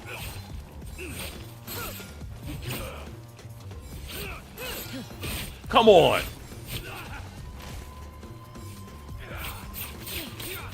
I knew it. I knew it. We saw that coming.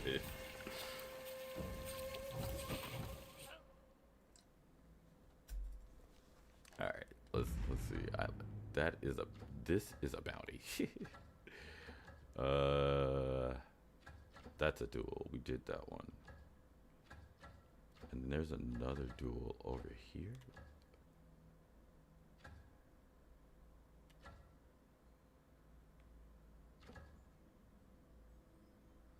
It's right here.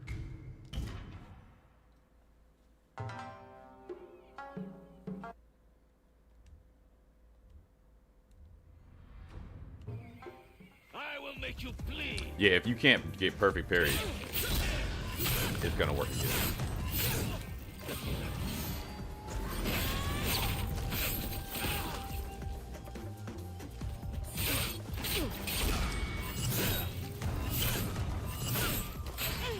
Yeah, because those blue glint attacks, you can't perfect parry those.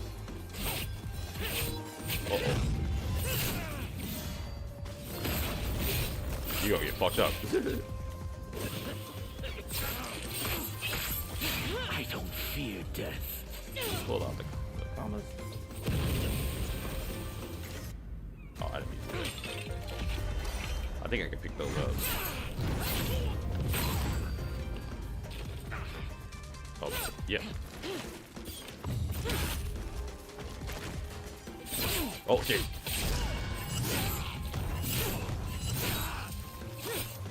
Kill me or die.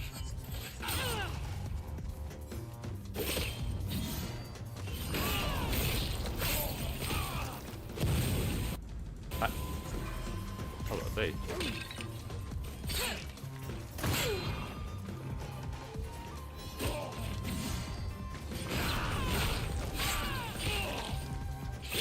Oh, what? You're not ready. Oh my god. Shadow. I double tap, did not tap right at the right time. Get ready to die. Bitch.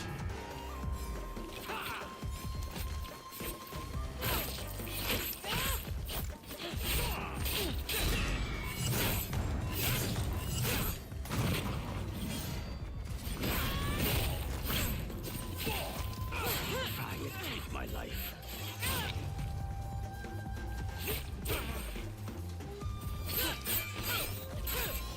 Oh shit. I will make you bleed. Uh-oh.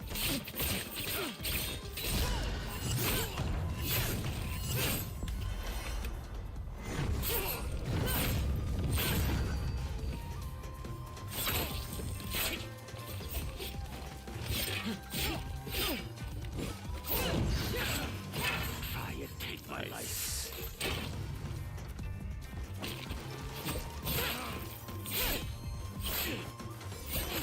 Oh.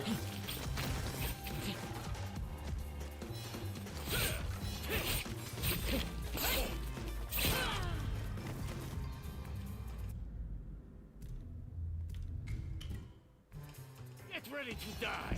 Oh, watch out.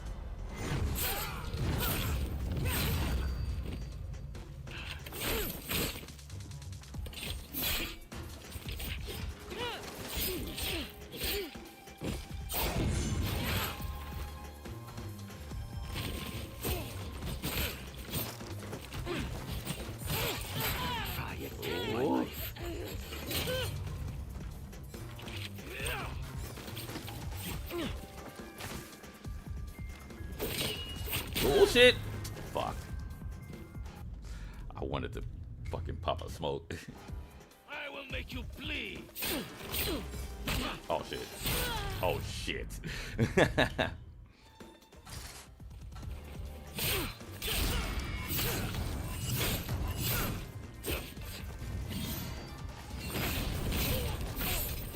I should have broke his.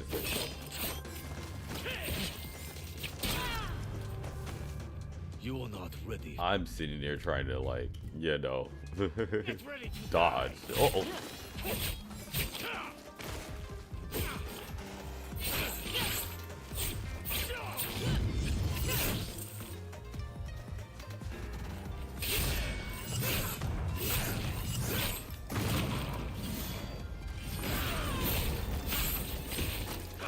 Try and take my life. Oh shit.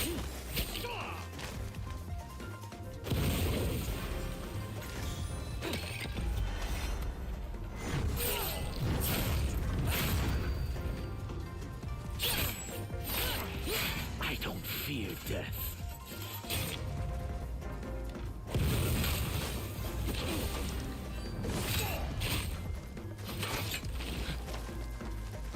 Oh wow. I rolled right into that. I will make you bleed.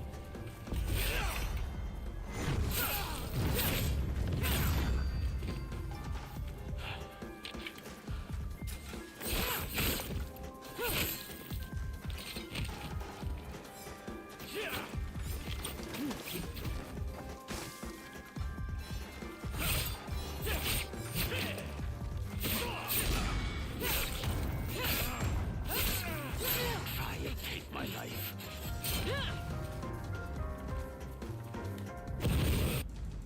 Oh.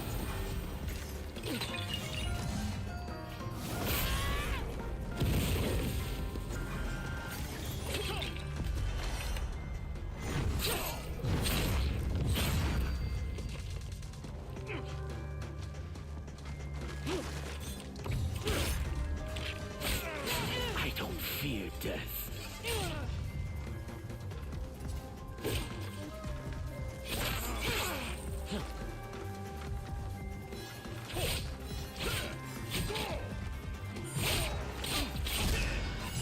Be a little drunk.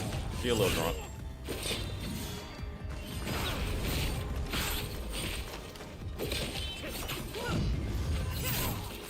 You die.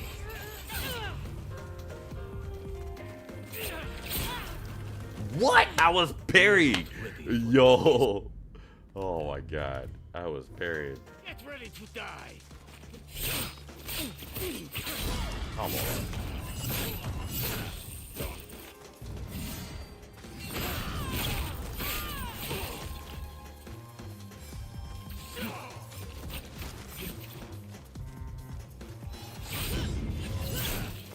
Try and take my life.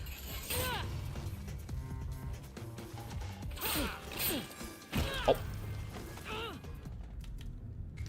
I was trying to parry that. I will make you bleed.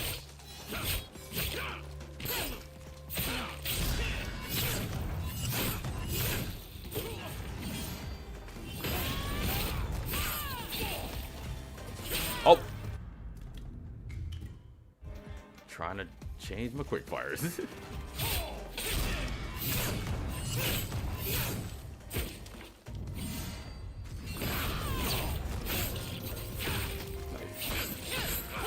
Try and take my life. Come on.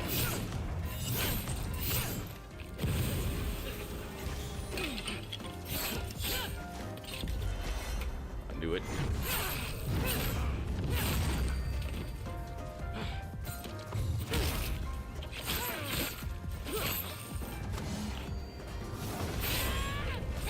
I don't fear death.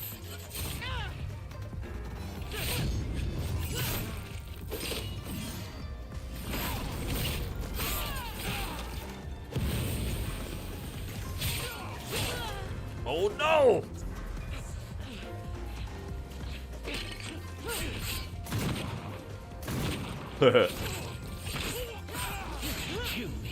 die.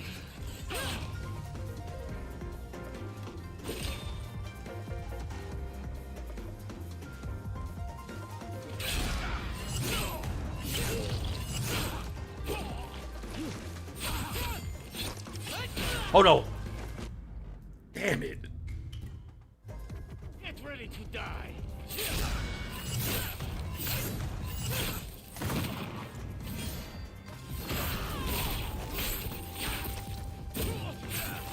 Try and take my life. I was about to say.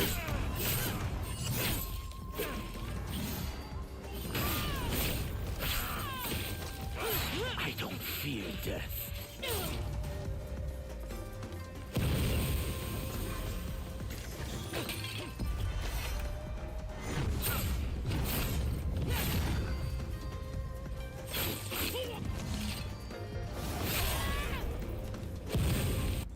Oh, I'm doing the. I was about to say.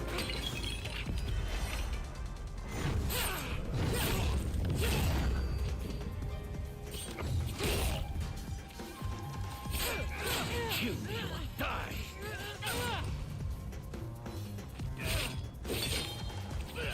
Oh. What?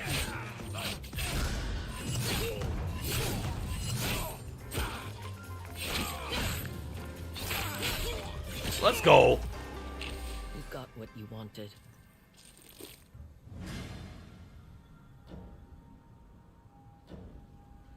All right. Yo, this Takizel fight is gonna be stupid. That's just gonna be stupid. All right, and then there's one more over here too. No, it's right here.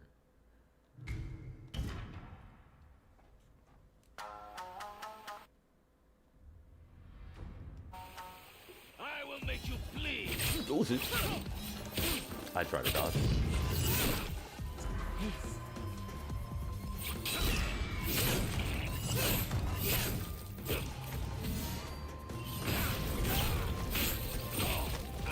What a magnificent sword!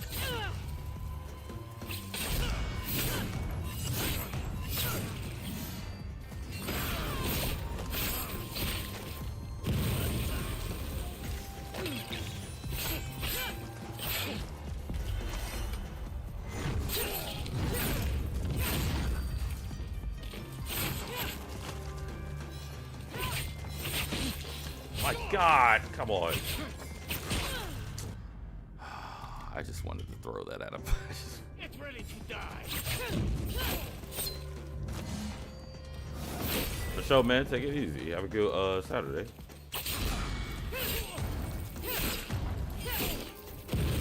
Appreciate you coming by. What a magnificent sword!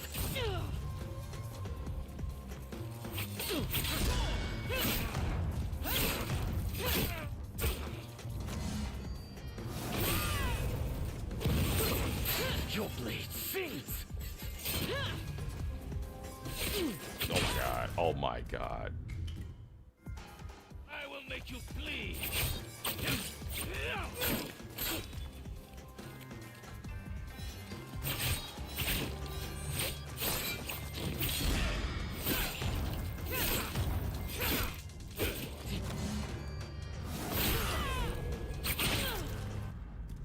I tried to parry. I tried to parry.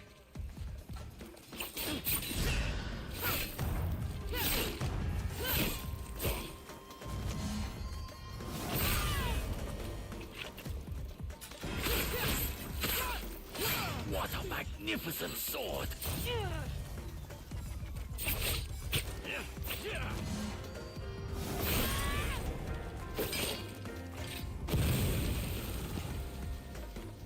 Whoa.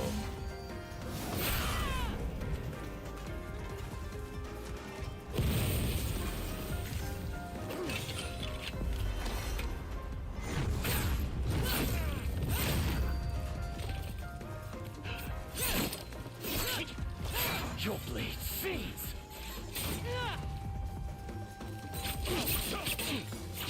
Oh my gosh. Fuck. Get ready to die!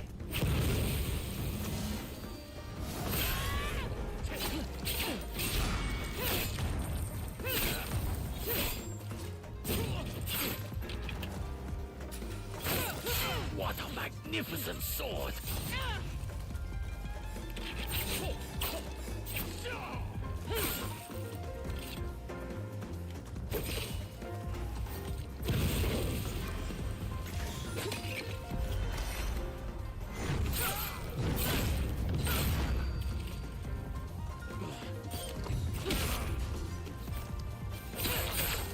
Your blade sings.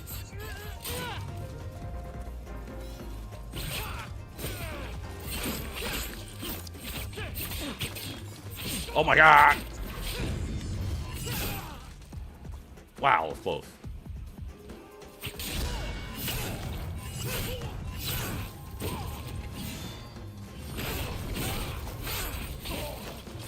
You handle your weapon well.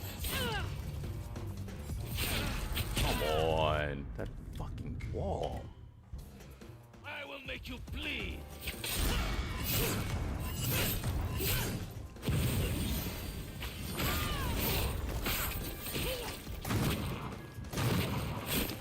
What a magnificent sword!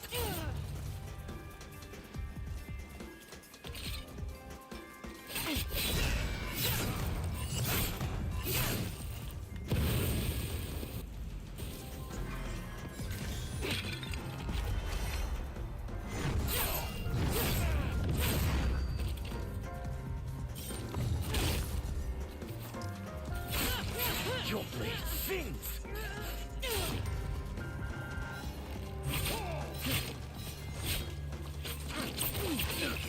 Oh, bro, I tried to parry that. I tried to parry the regular Get ready one. to die!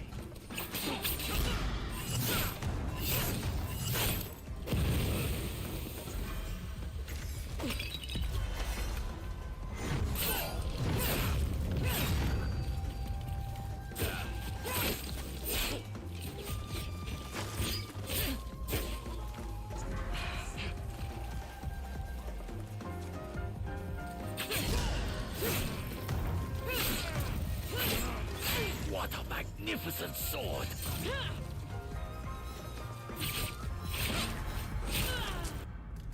Yeah, I messed that up. I messed that I up. will make you bleed! Oh, oh.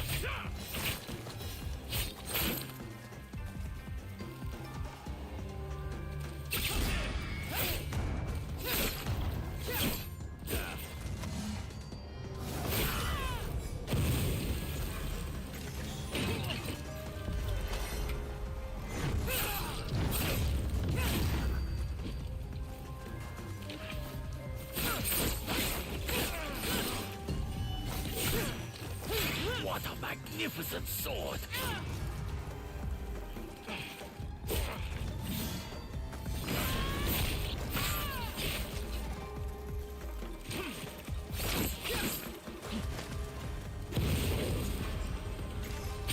No, sir.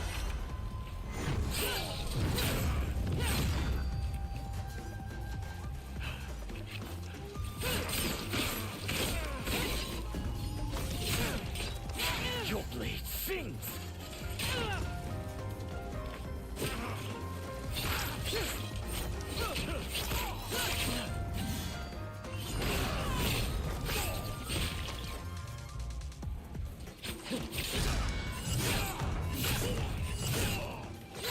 You handle your weapon well.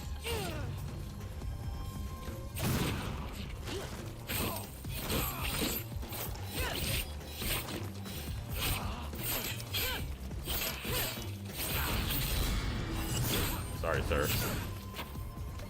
Can't let that happen. Like I said, a bad choice.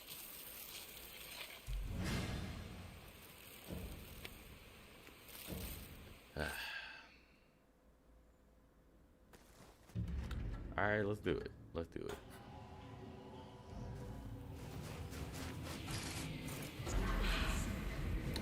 I did not mean to do that. Wait, can I just...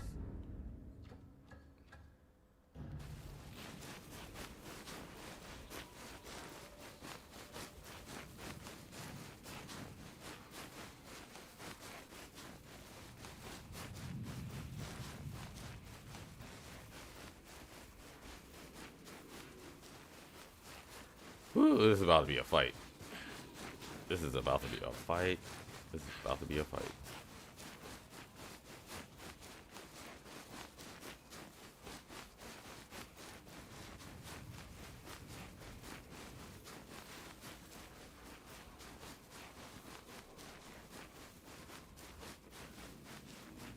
Let me get my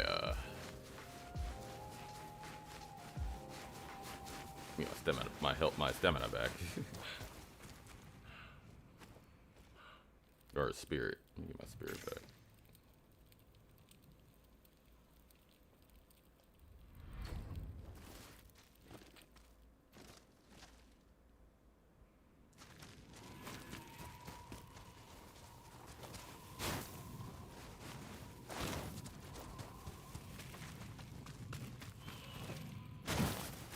Are you ready?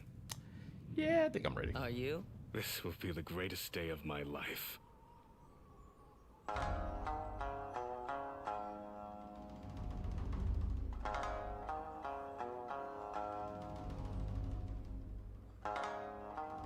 Bro.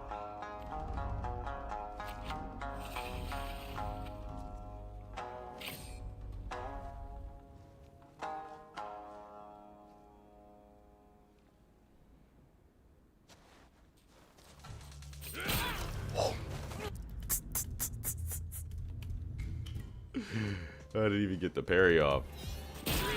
I didn't even get the dodge off. Bro, look at the distance. Look at the distance he crosses.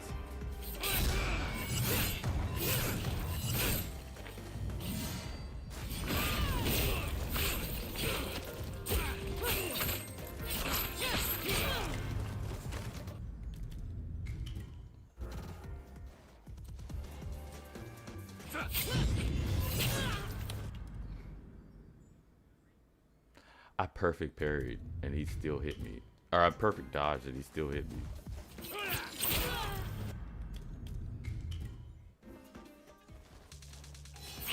Oh my god. Dude, every hit is a one. Look. Every hit's a one hit.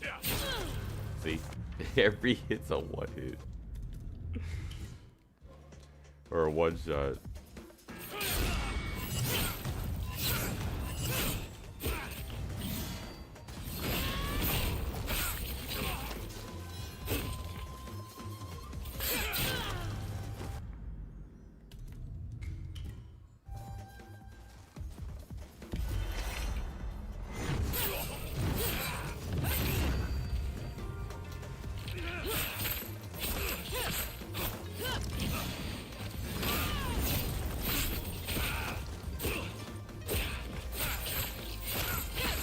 Make this duel unforgettable.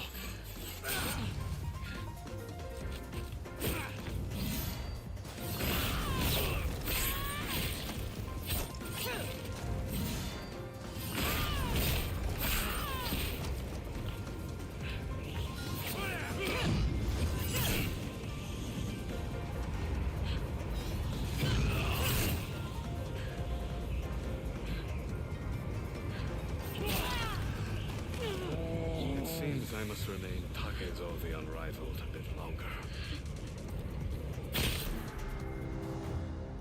Yo, I want to.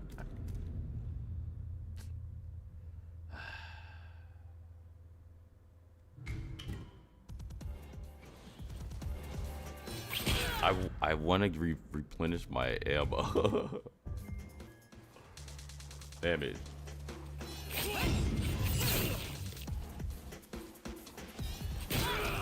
Oh my god.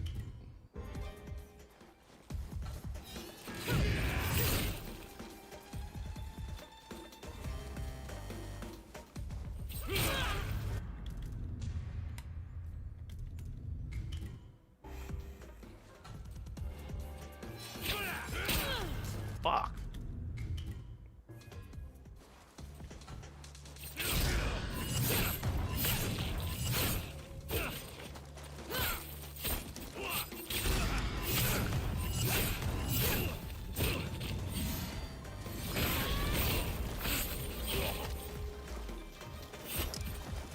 Make this duel unforgettable.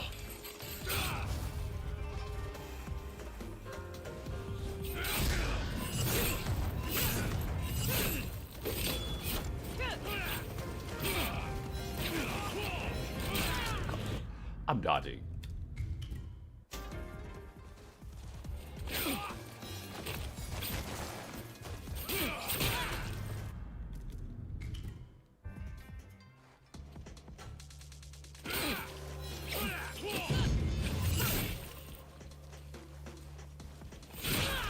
Bro, I parried.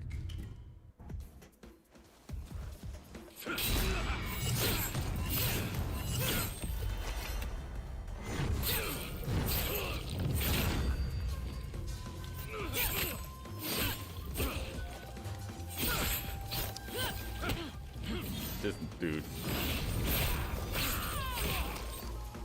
Make this duel unforgettable. Where'd you get that? Oh, he grabbed it. I didn't see him grab it.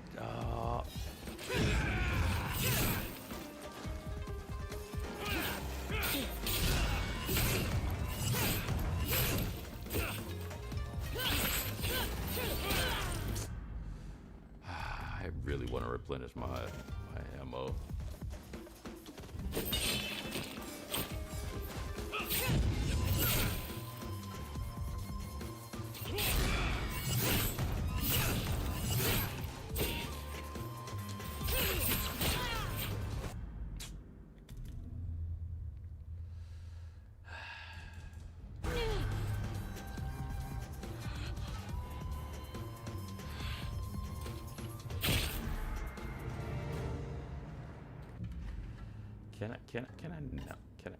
Can I go back to the camp at least?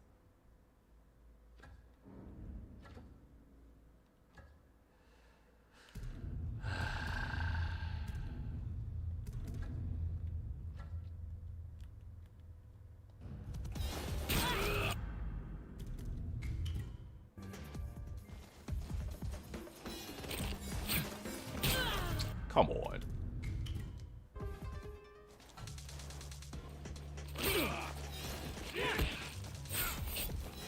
I didn't do that. What a mix. What's good, Chaos? Dog, this is Lethal Plus, bro. Nigga, this is Lethal Plus. there's Lethal Mode and there's Lethal Mode Plus, bro.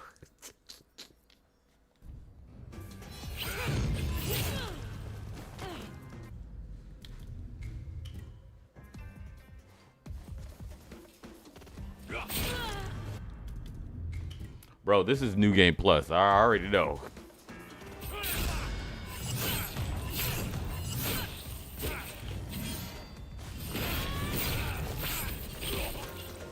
Everything on this mode is a one-shot.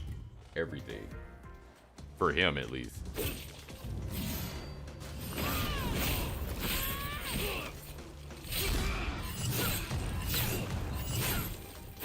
Yeah, I'm just doing this for Legends next week.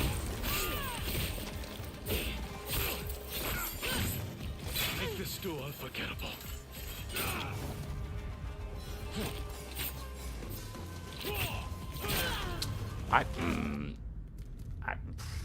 Roll.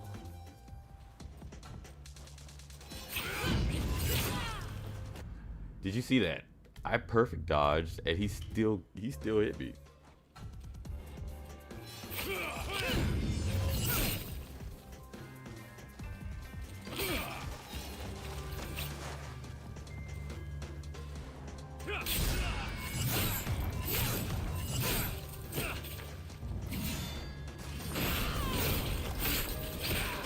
And I'd made the mistake of not replenishing my ammo, my quick fire.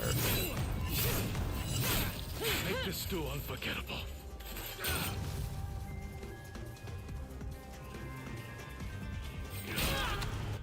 Dude, I tried to parry.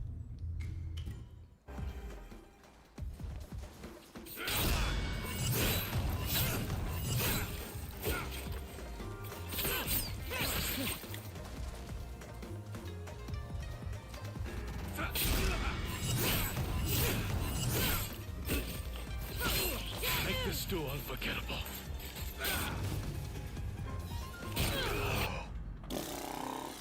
Yo! This motherfucker be going far.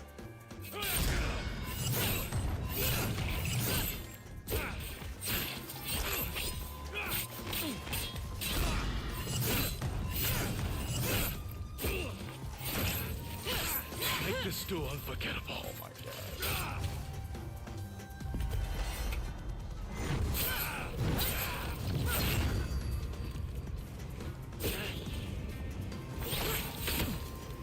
This we can fight with his hand.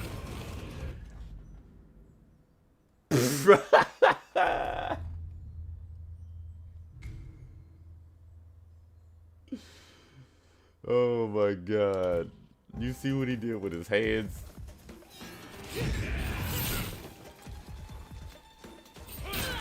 Oh, give me a break.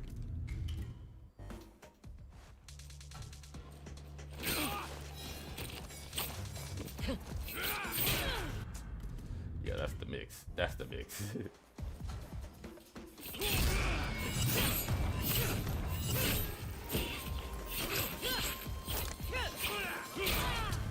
I'm dodging. I'm dodging.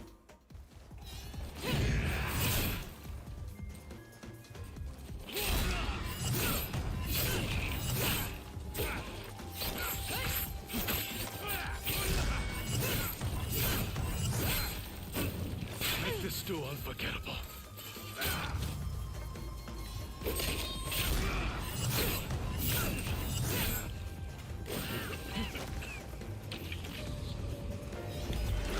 Oh, we got that off.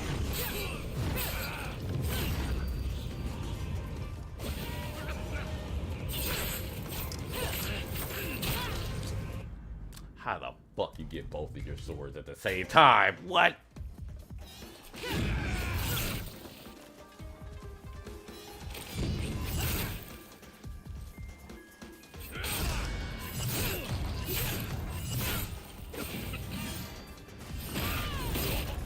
Yeah, for real. The 1 and the 2 knocked out.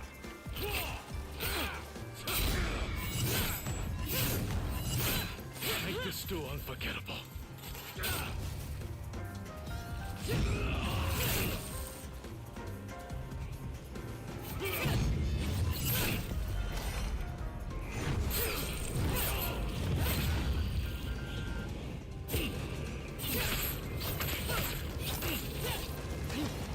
Oh, come.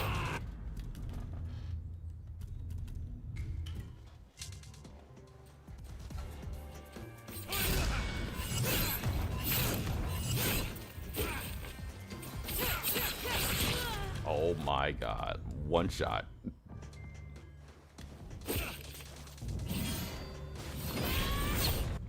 I don't like the way that started.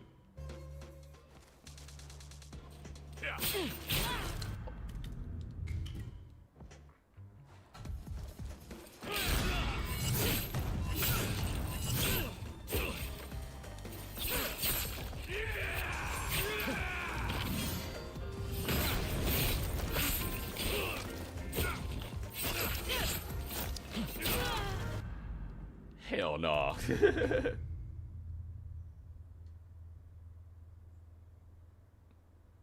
Oh, that's what's up. That's what's up.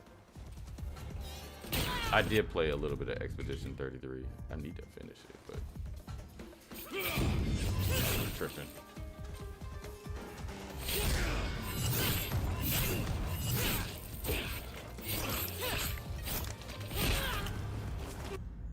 I didn't parry that.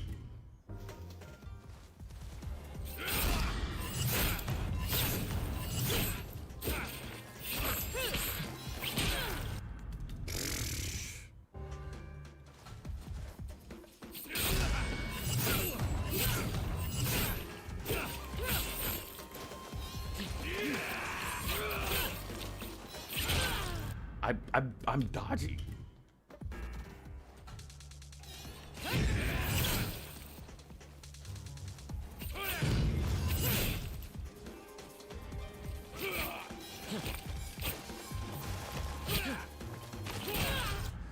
Bro, that doesn't make any sense. Alright. Oh, wait. That's unblockable.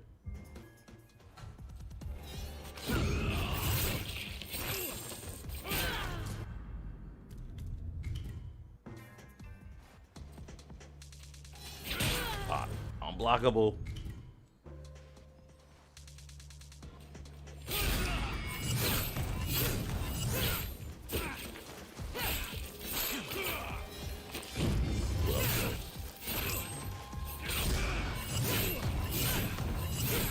Make this stew unforgettable.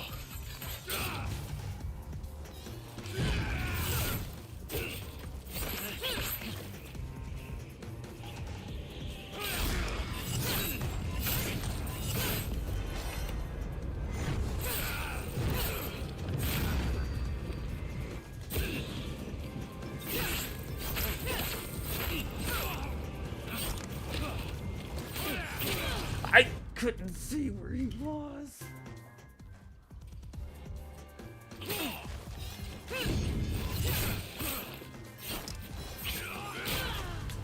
I'm dodging. Fuck out of here.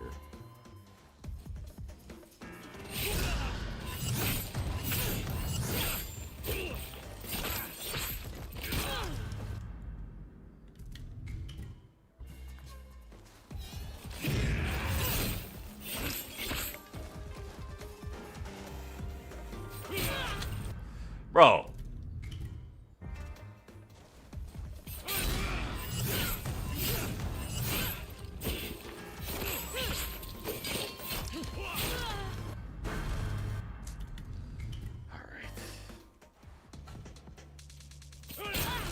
Of course.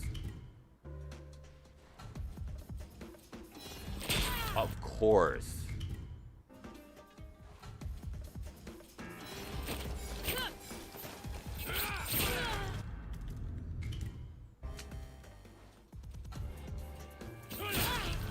Oh my god. And then I tried to parry that.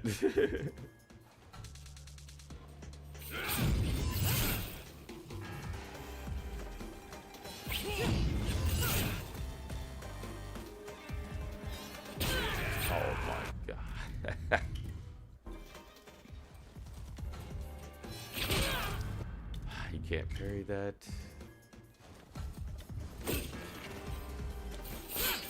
Oh, appreciate the host, man.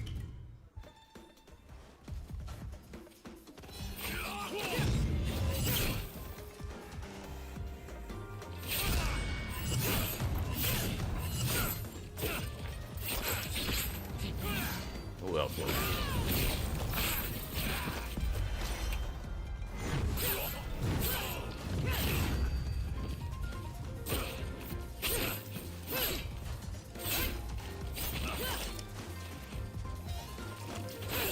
Make this stew unforgettable. I parried. I parried.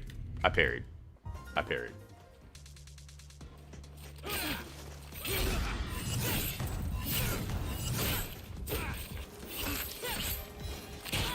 I didn't parry.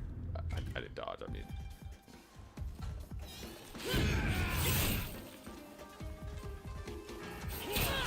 I wasn't sure.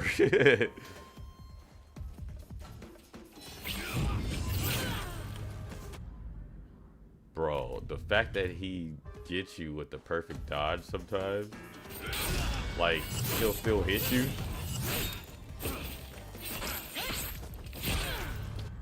I'm backing up the parry, dude. Damn it.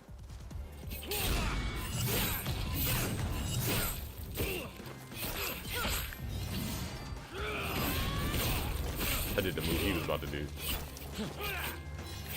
Oh.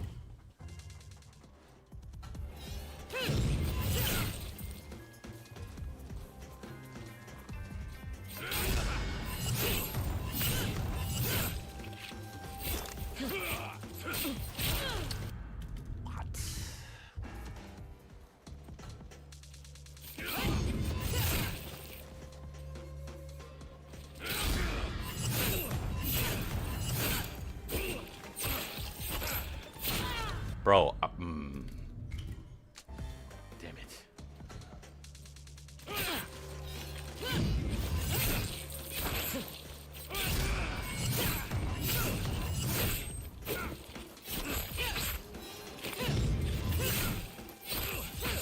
Make this stew unforgettable.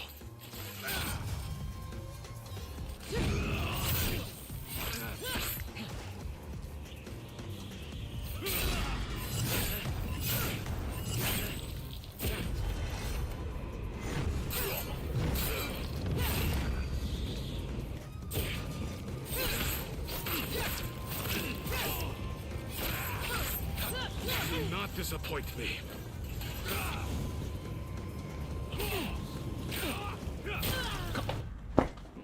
Yo, how did I miss every fucking parry?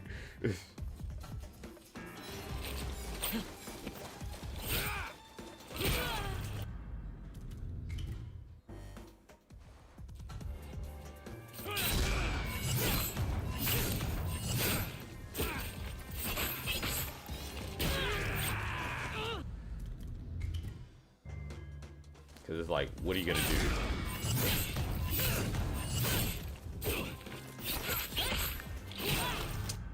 And then I'm so late on the parry on that one.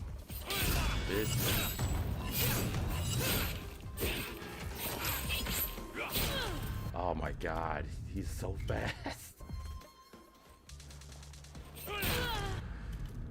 Bro.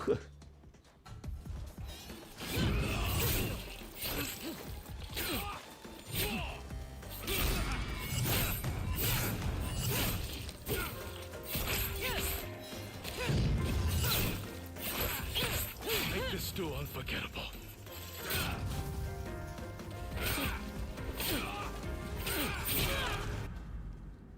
And then I missed every parry. I missed what? Oh my god.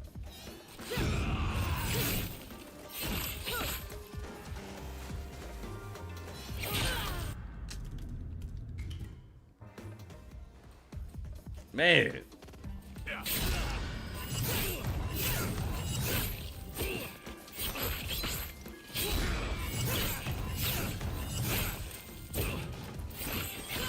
Make this duel unforgettable.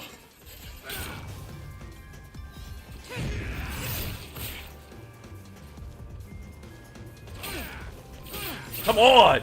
Get the parries! Get the parries! Dude, get the parries. Get the parries.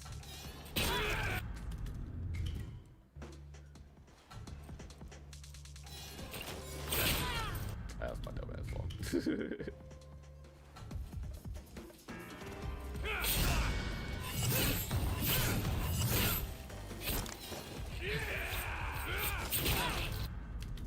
And then she's all like turned around, which I don't understand because I'm locked on.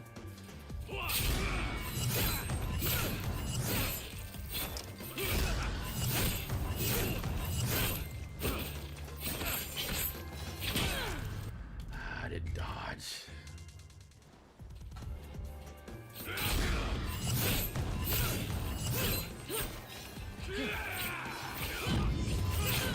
Look at that. Look at that.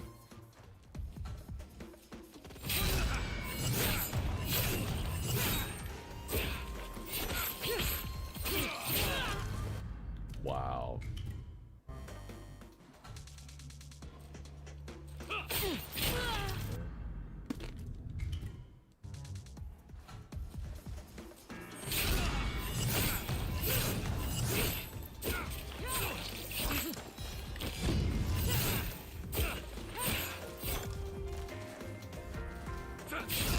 Like, why am I turning around?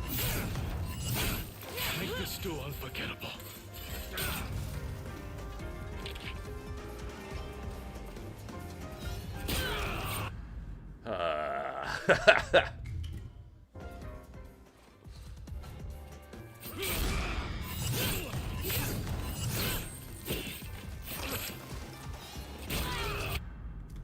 I swear I tried to dodge, but yeah, it was too slow.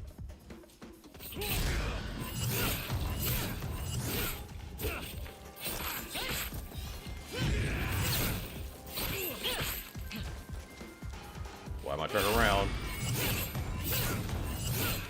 Make this duel unforgettable.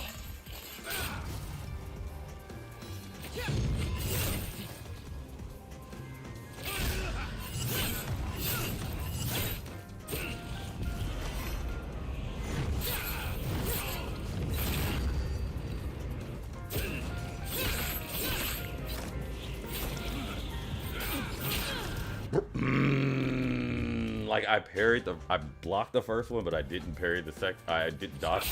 Man, whatever. Yep, that's because I was not drawing, not dodging.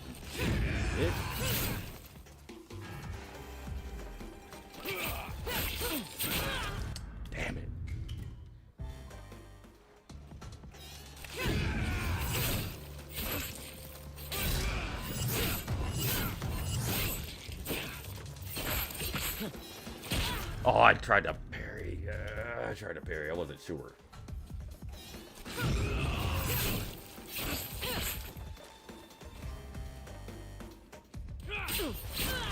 Bro. I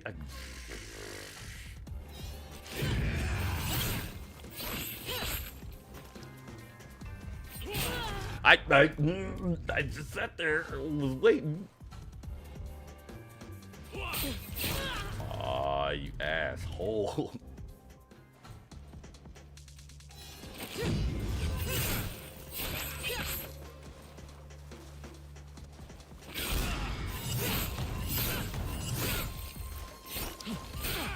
Oh my god. Oh my god. I got mixed up.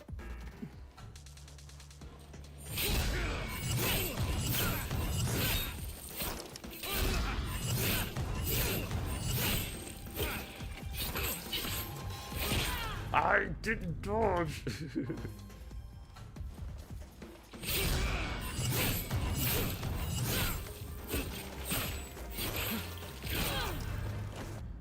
Listen here. Listen here.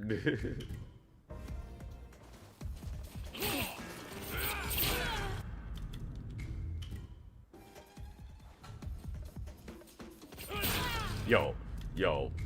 He is so much faster on Lethal Mode Plus, Fred. Lethal Plus mode. Like, yo, really, the timing. I didn't get it right.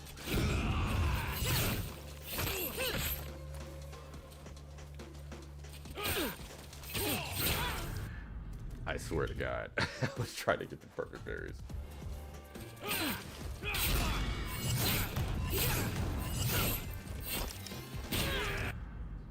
Bro, did he back up with a charge with a red?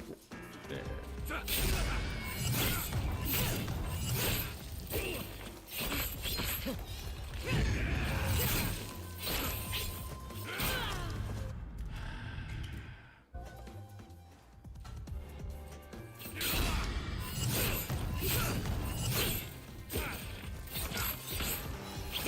I thought he was gonna do regular attack.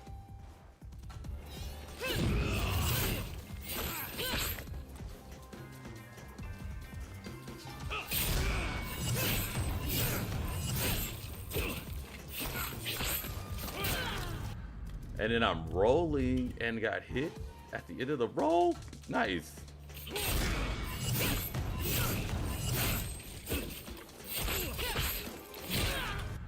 I'm pressing it.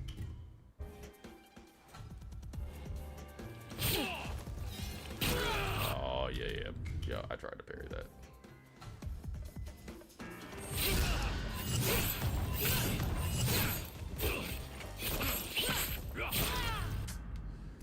I pressed parry.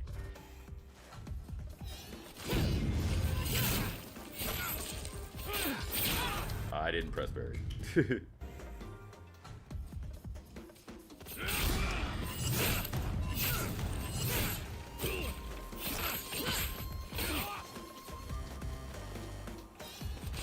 Like, why is she turned around like that?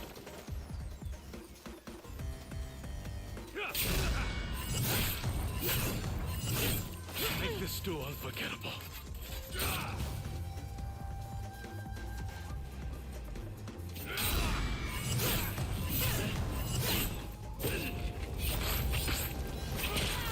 Dude!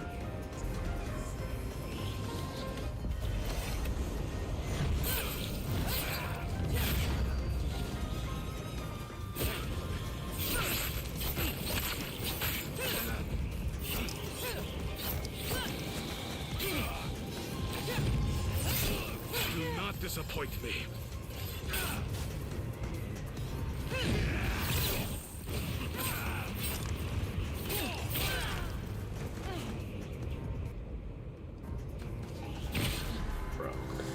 Bro.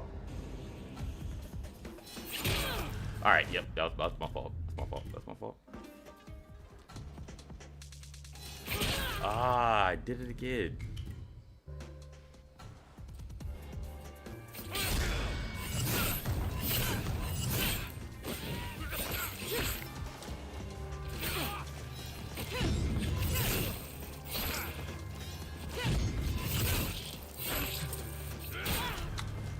Get the fuck out of here, bro. What?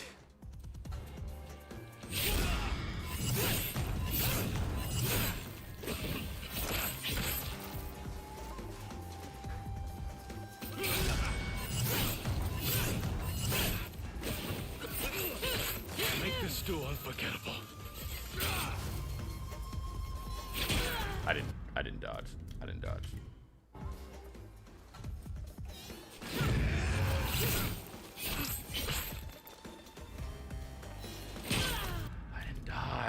Damn it.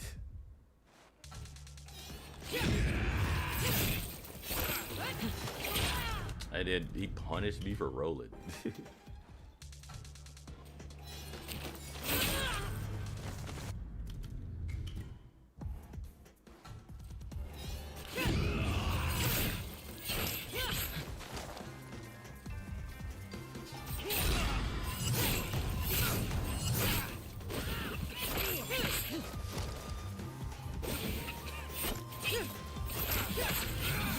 Ooh, well, whoa.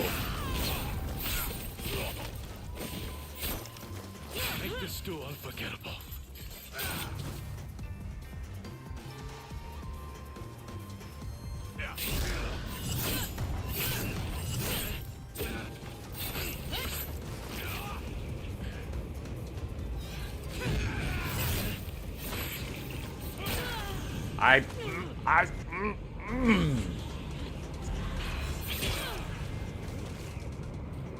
Bro, I fully healed and then he took the rest of my life. Make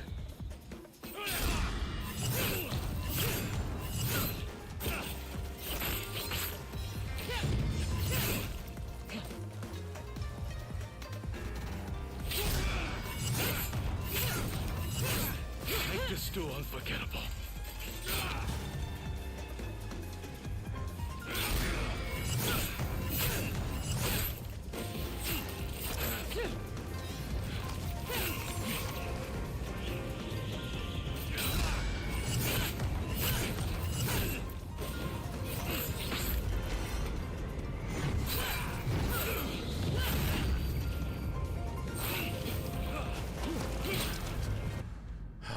Get the fuck out of here.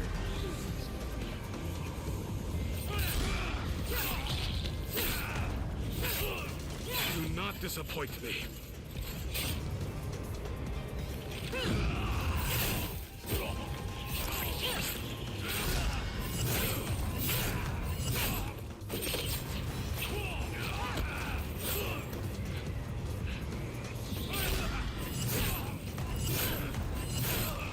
Give me a fitting end.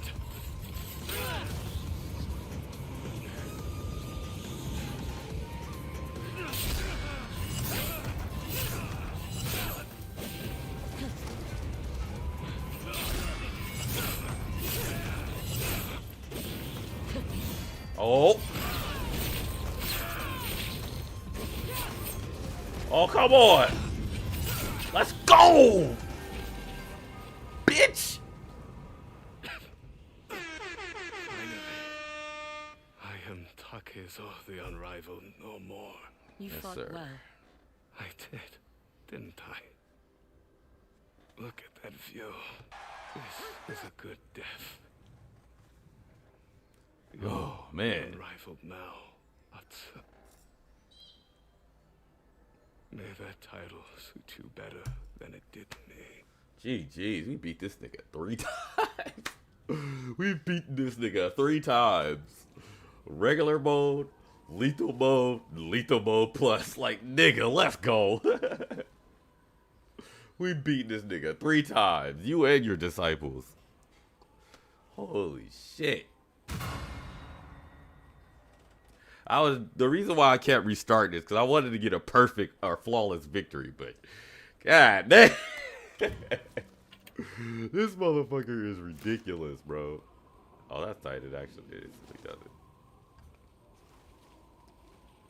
And I did it with like only the kunai and the oh my god.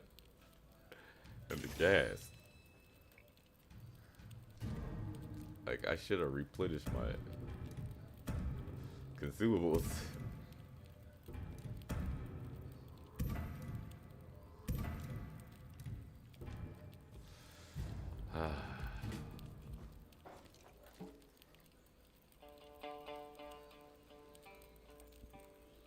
Yeah, the man is a one and done, bro.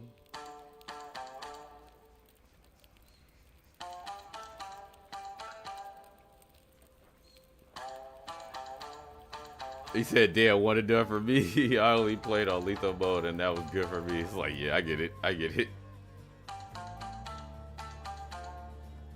Yeah, man. I wanted to play him again on lethal mode plus, man. I had to. And plus, we got legends in 3 days, bro. We got legends in 3 days. I had to, man.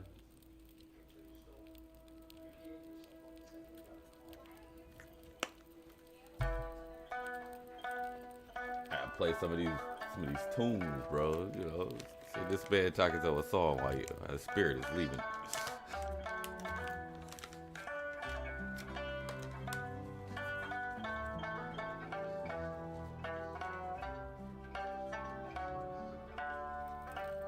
Hold on, give me a second.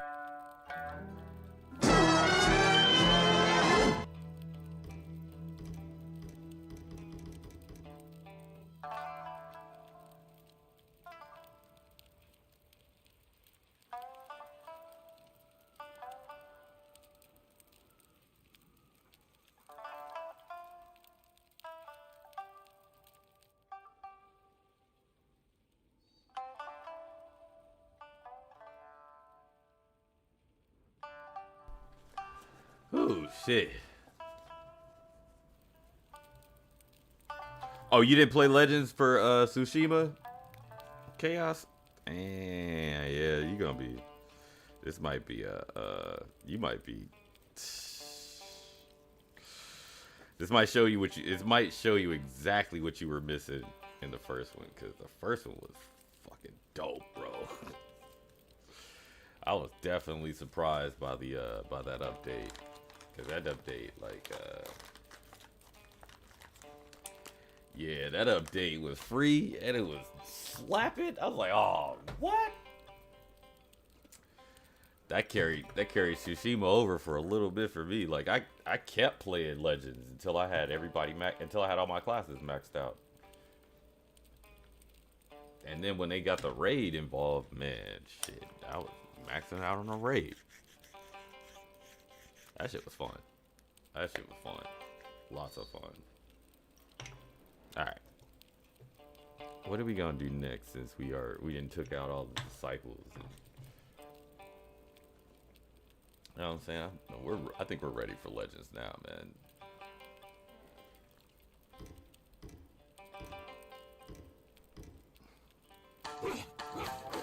Oh wait, she became?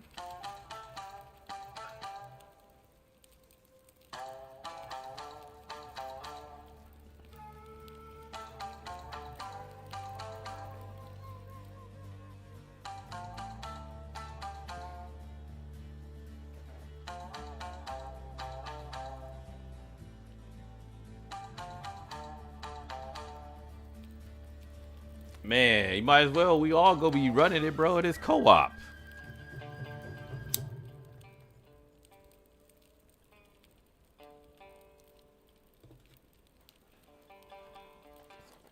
It's all co-op. All co-op.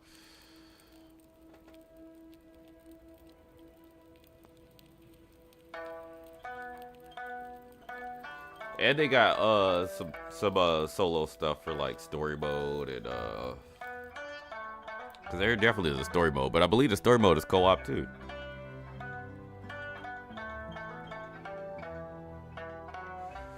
Just watch next weekend.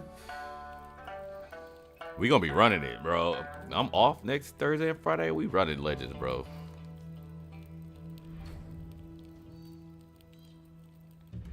Damn. Well, I didn't knock out all the duels I wanted to knock out.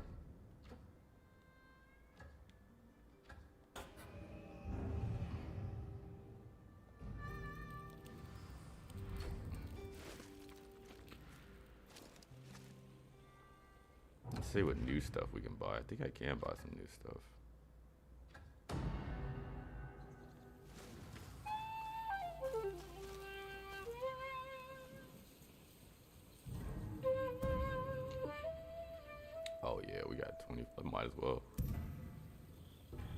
wonder what that does.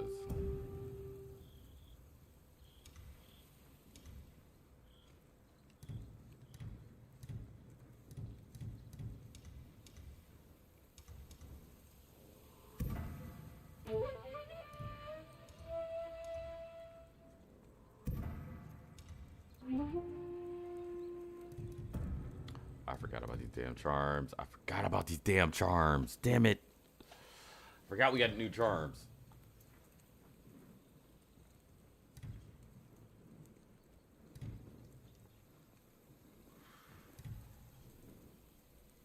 What? You cannot be disarmed. Look at that shit.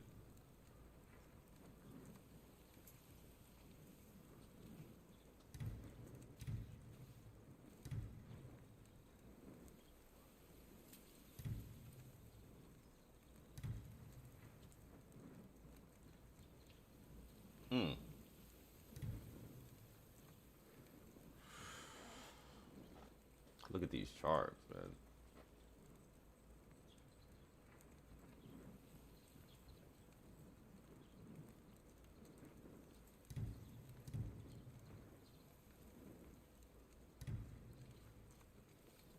Wait, upgrade challenges, assassinate enemies with the wolf. Okay, that's tight.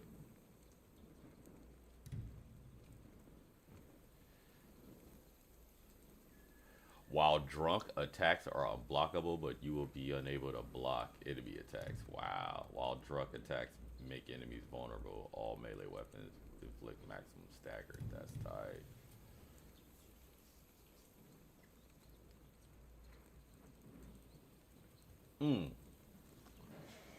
You can turn people into allies from assassination. Yo, this is... I need to get these charts.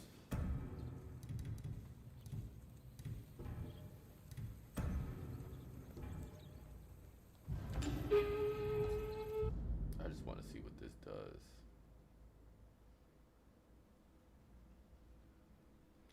What? They turn enemies into temporary allies. The enemy dies when the effect ends. Cost 3 spirit when cannot which cannot be reduced. Okay.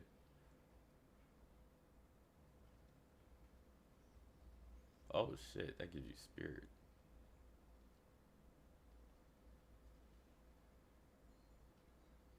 Ha. Regular enemies don't see you as a threat when you plan the Shamasan with that suit on. That's crazy. Alright. I mean, I still got more of the story to do. I'm just not doing it. I'm just... Like I said, I was just going through these... Actually, I do have the Undying still to do, I want to say. Isn't he up here? And I got all the, let's do the Undying, because I got all the,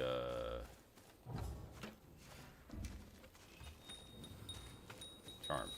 Or all the, bells. Come, Homura.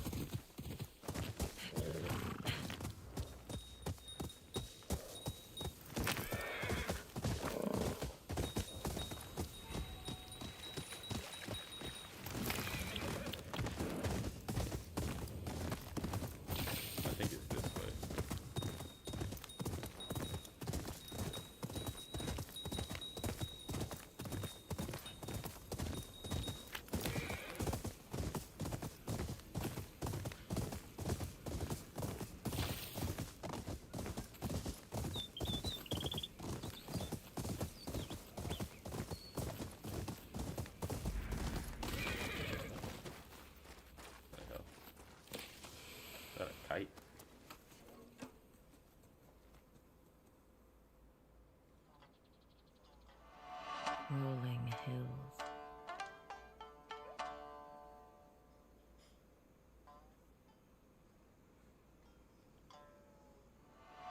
And the wind in my hair.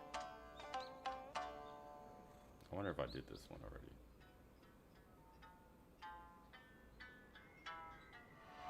Mother believed happiness came from the small things. Alright, for sure. And without them, our soul becomes sick. Mm. Yeah, I did this one before.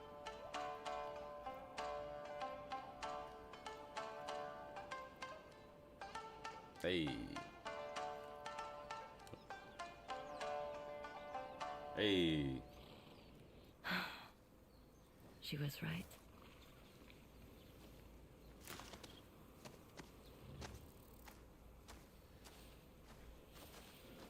Did I cut the kite? I cut the kite.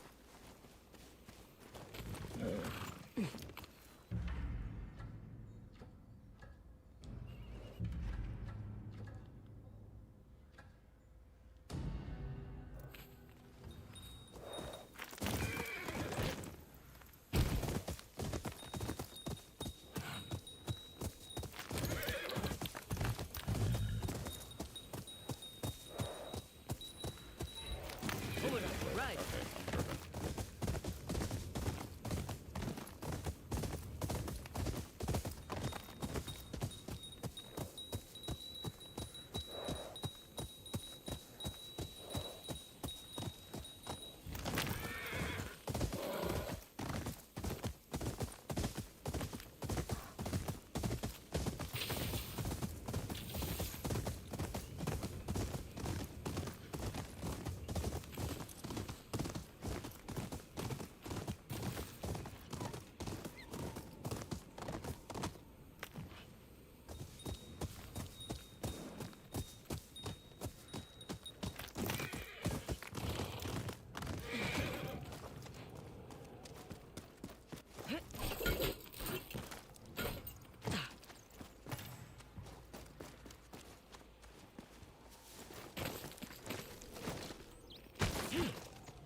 I believe it's down this way.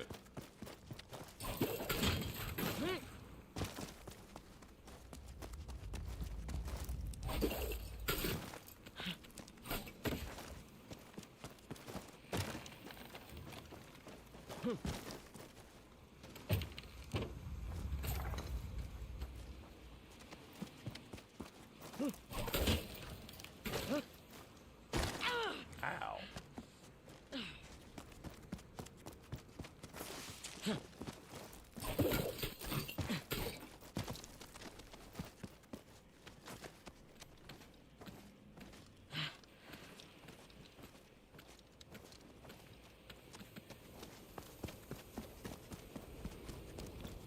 Here we go. Where 4 wind chimes sing.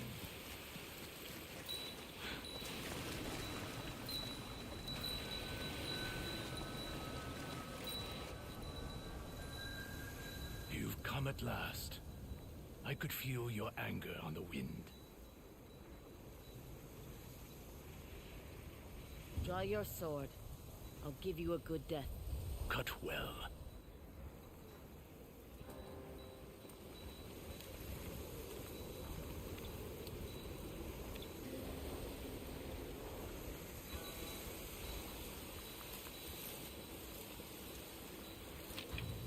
I forgot we still had these on.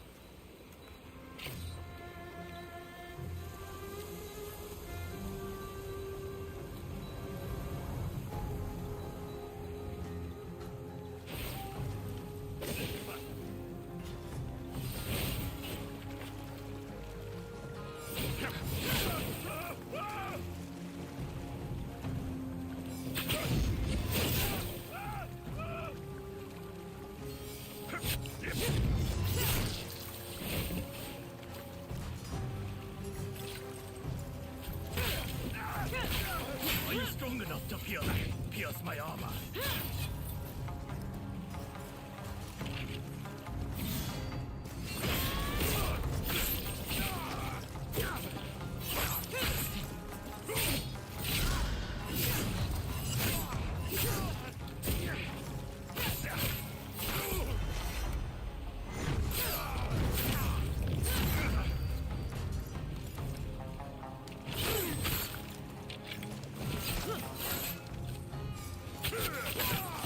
Well close. That was close.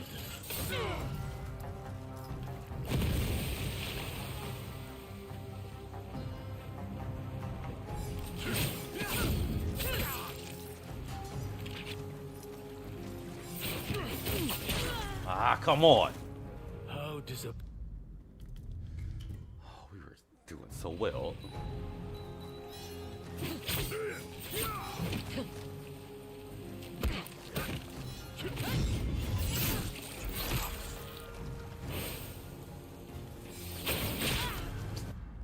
Fuck.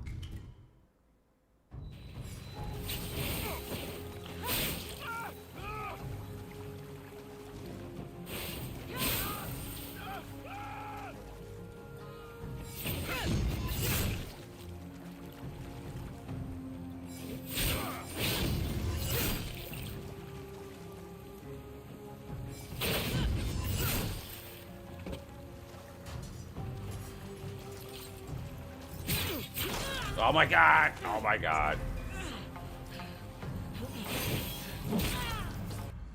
And I didn't even dodge. Wow.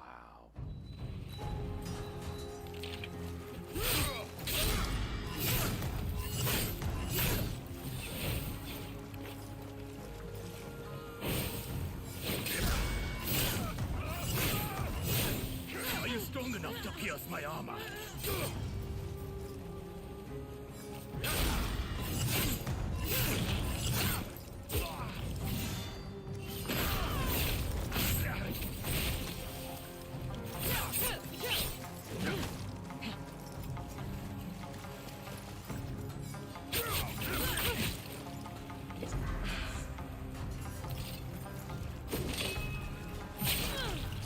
Fuck.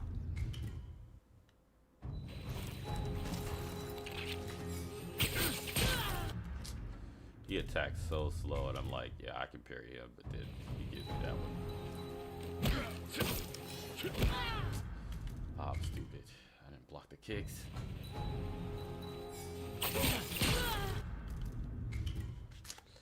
What?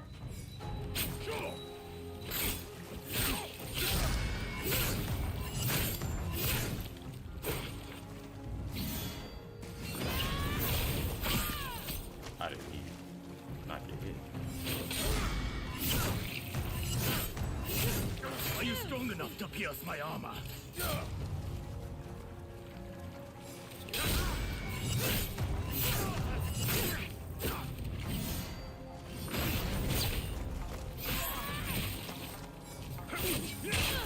Damn.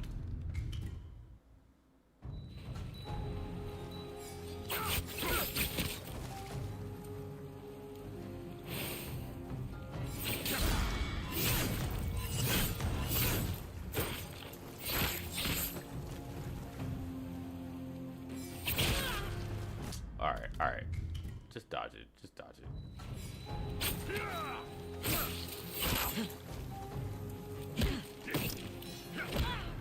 Fuck.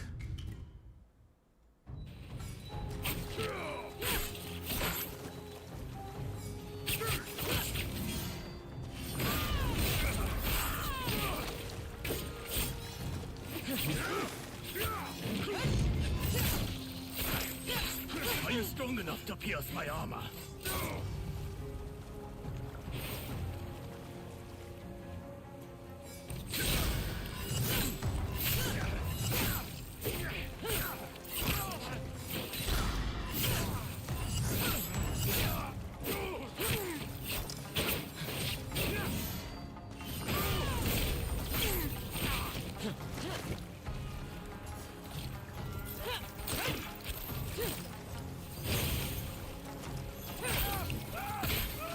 Release me from this world.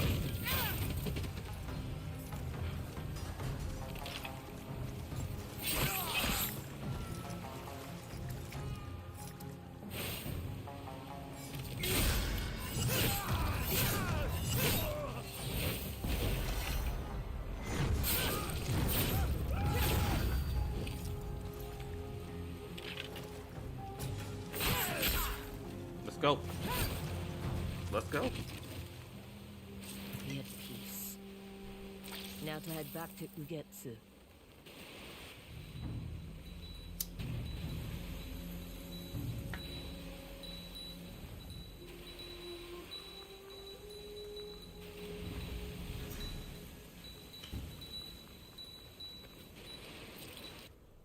You returned. You defeated the Undying Samurai. Tell me what happened. I sent him to the underworld. Your blades flashed in a howling storm. And in the end, you freed him of his armor. He carried that weight long enough. So ends the story of the Undying Samurai. Yesterday a lord, today nothing. You've given me a fine ending. I've scraped together a few more for a story well told.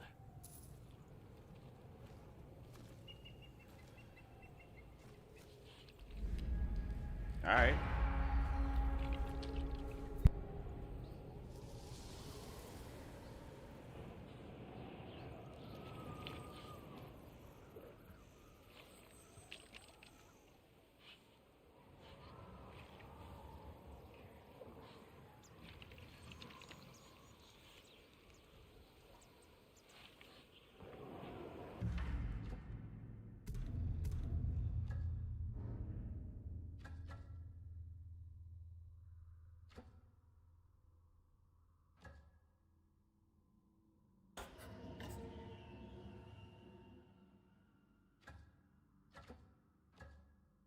All right, well, shit, we didn't tackle a lot of this.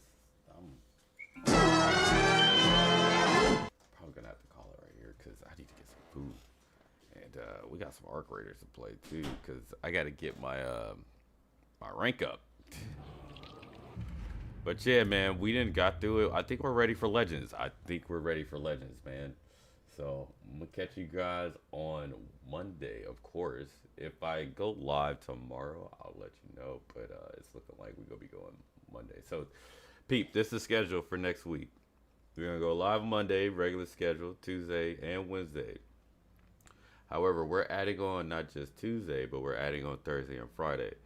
So Thursday and Friday, we might go on a little bit early. I'm looking at probably about like 9, maybe 10 in the morning on Thursday and Friday.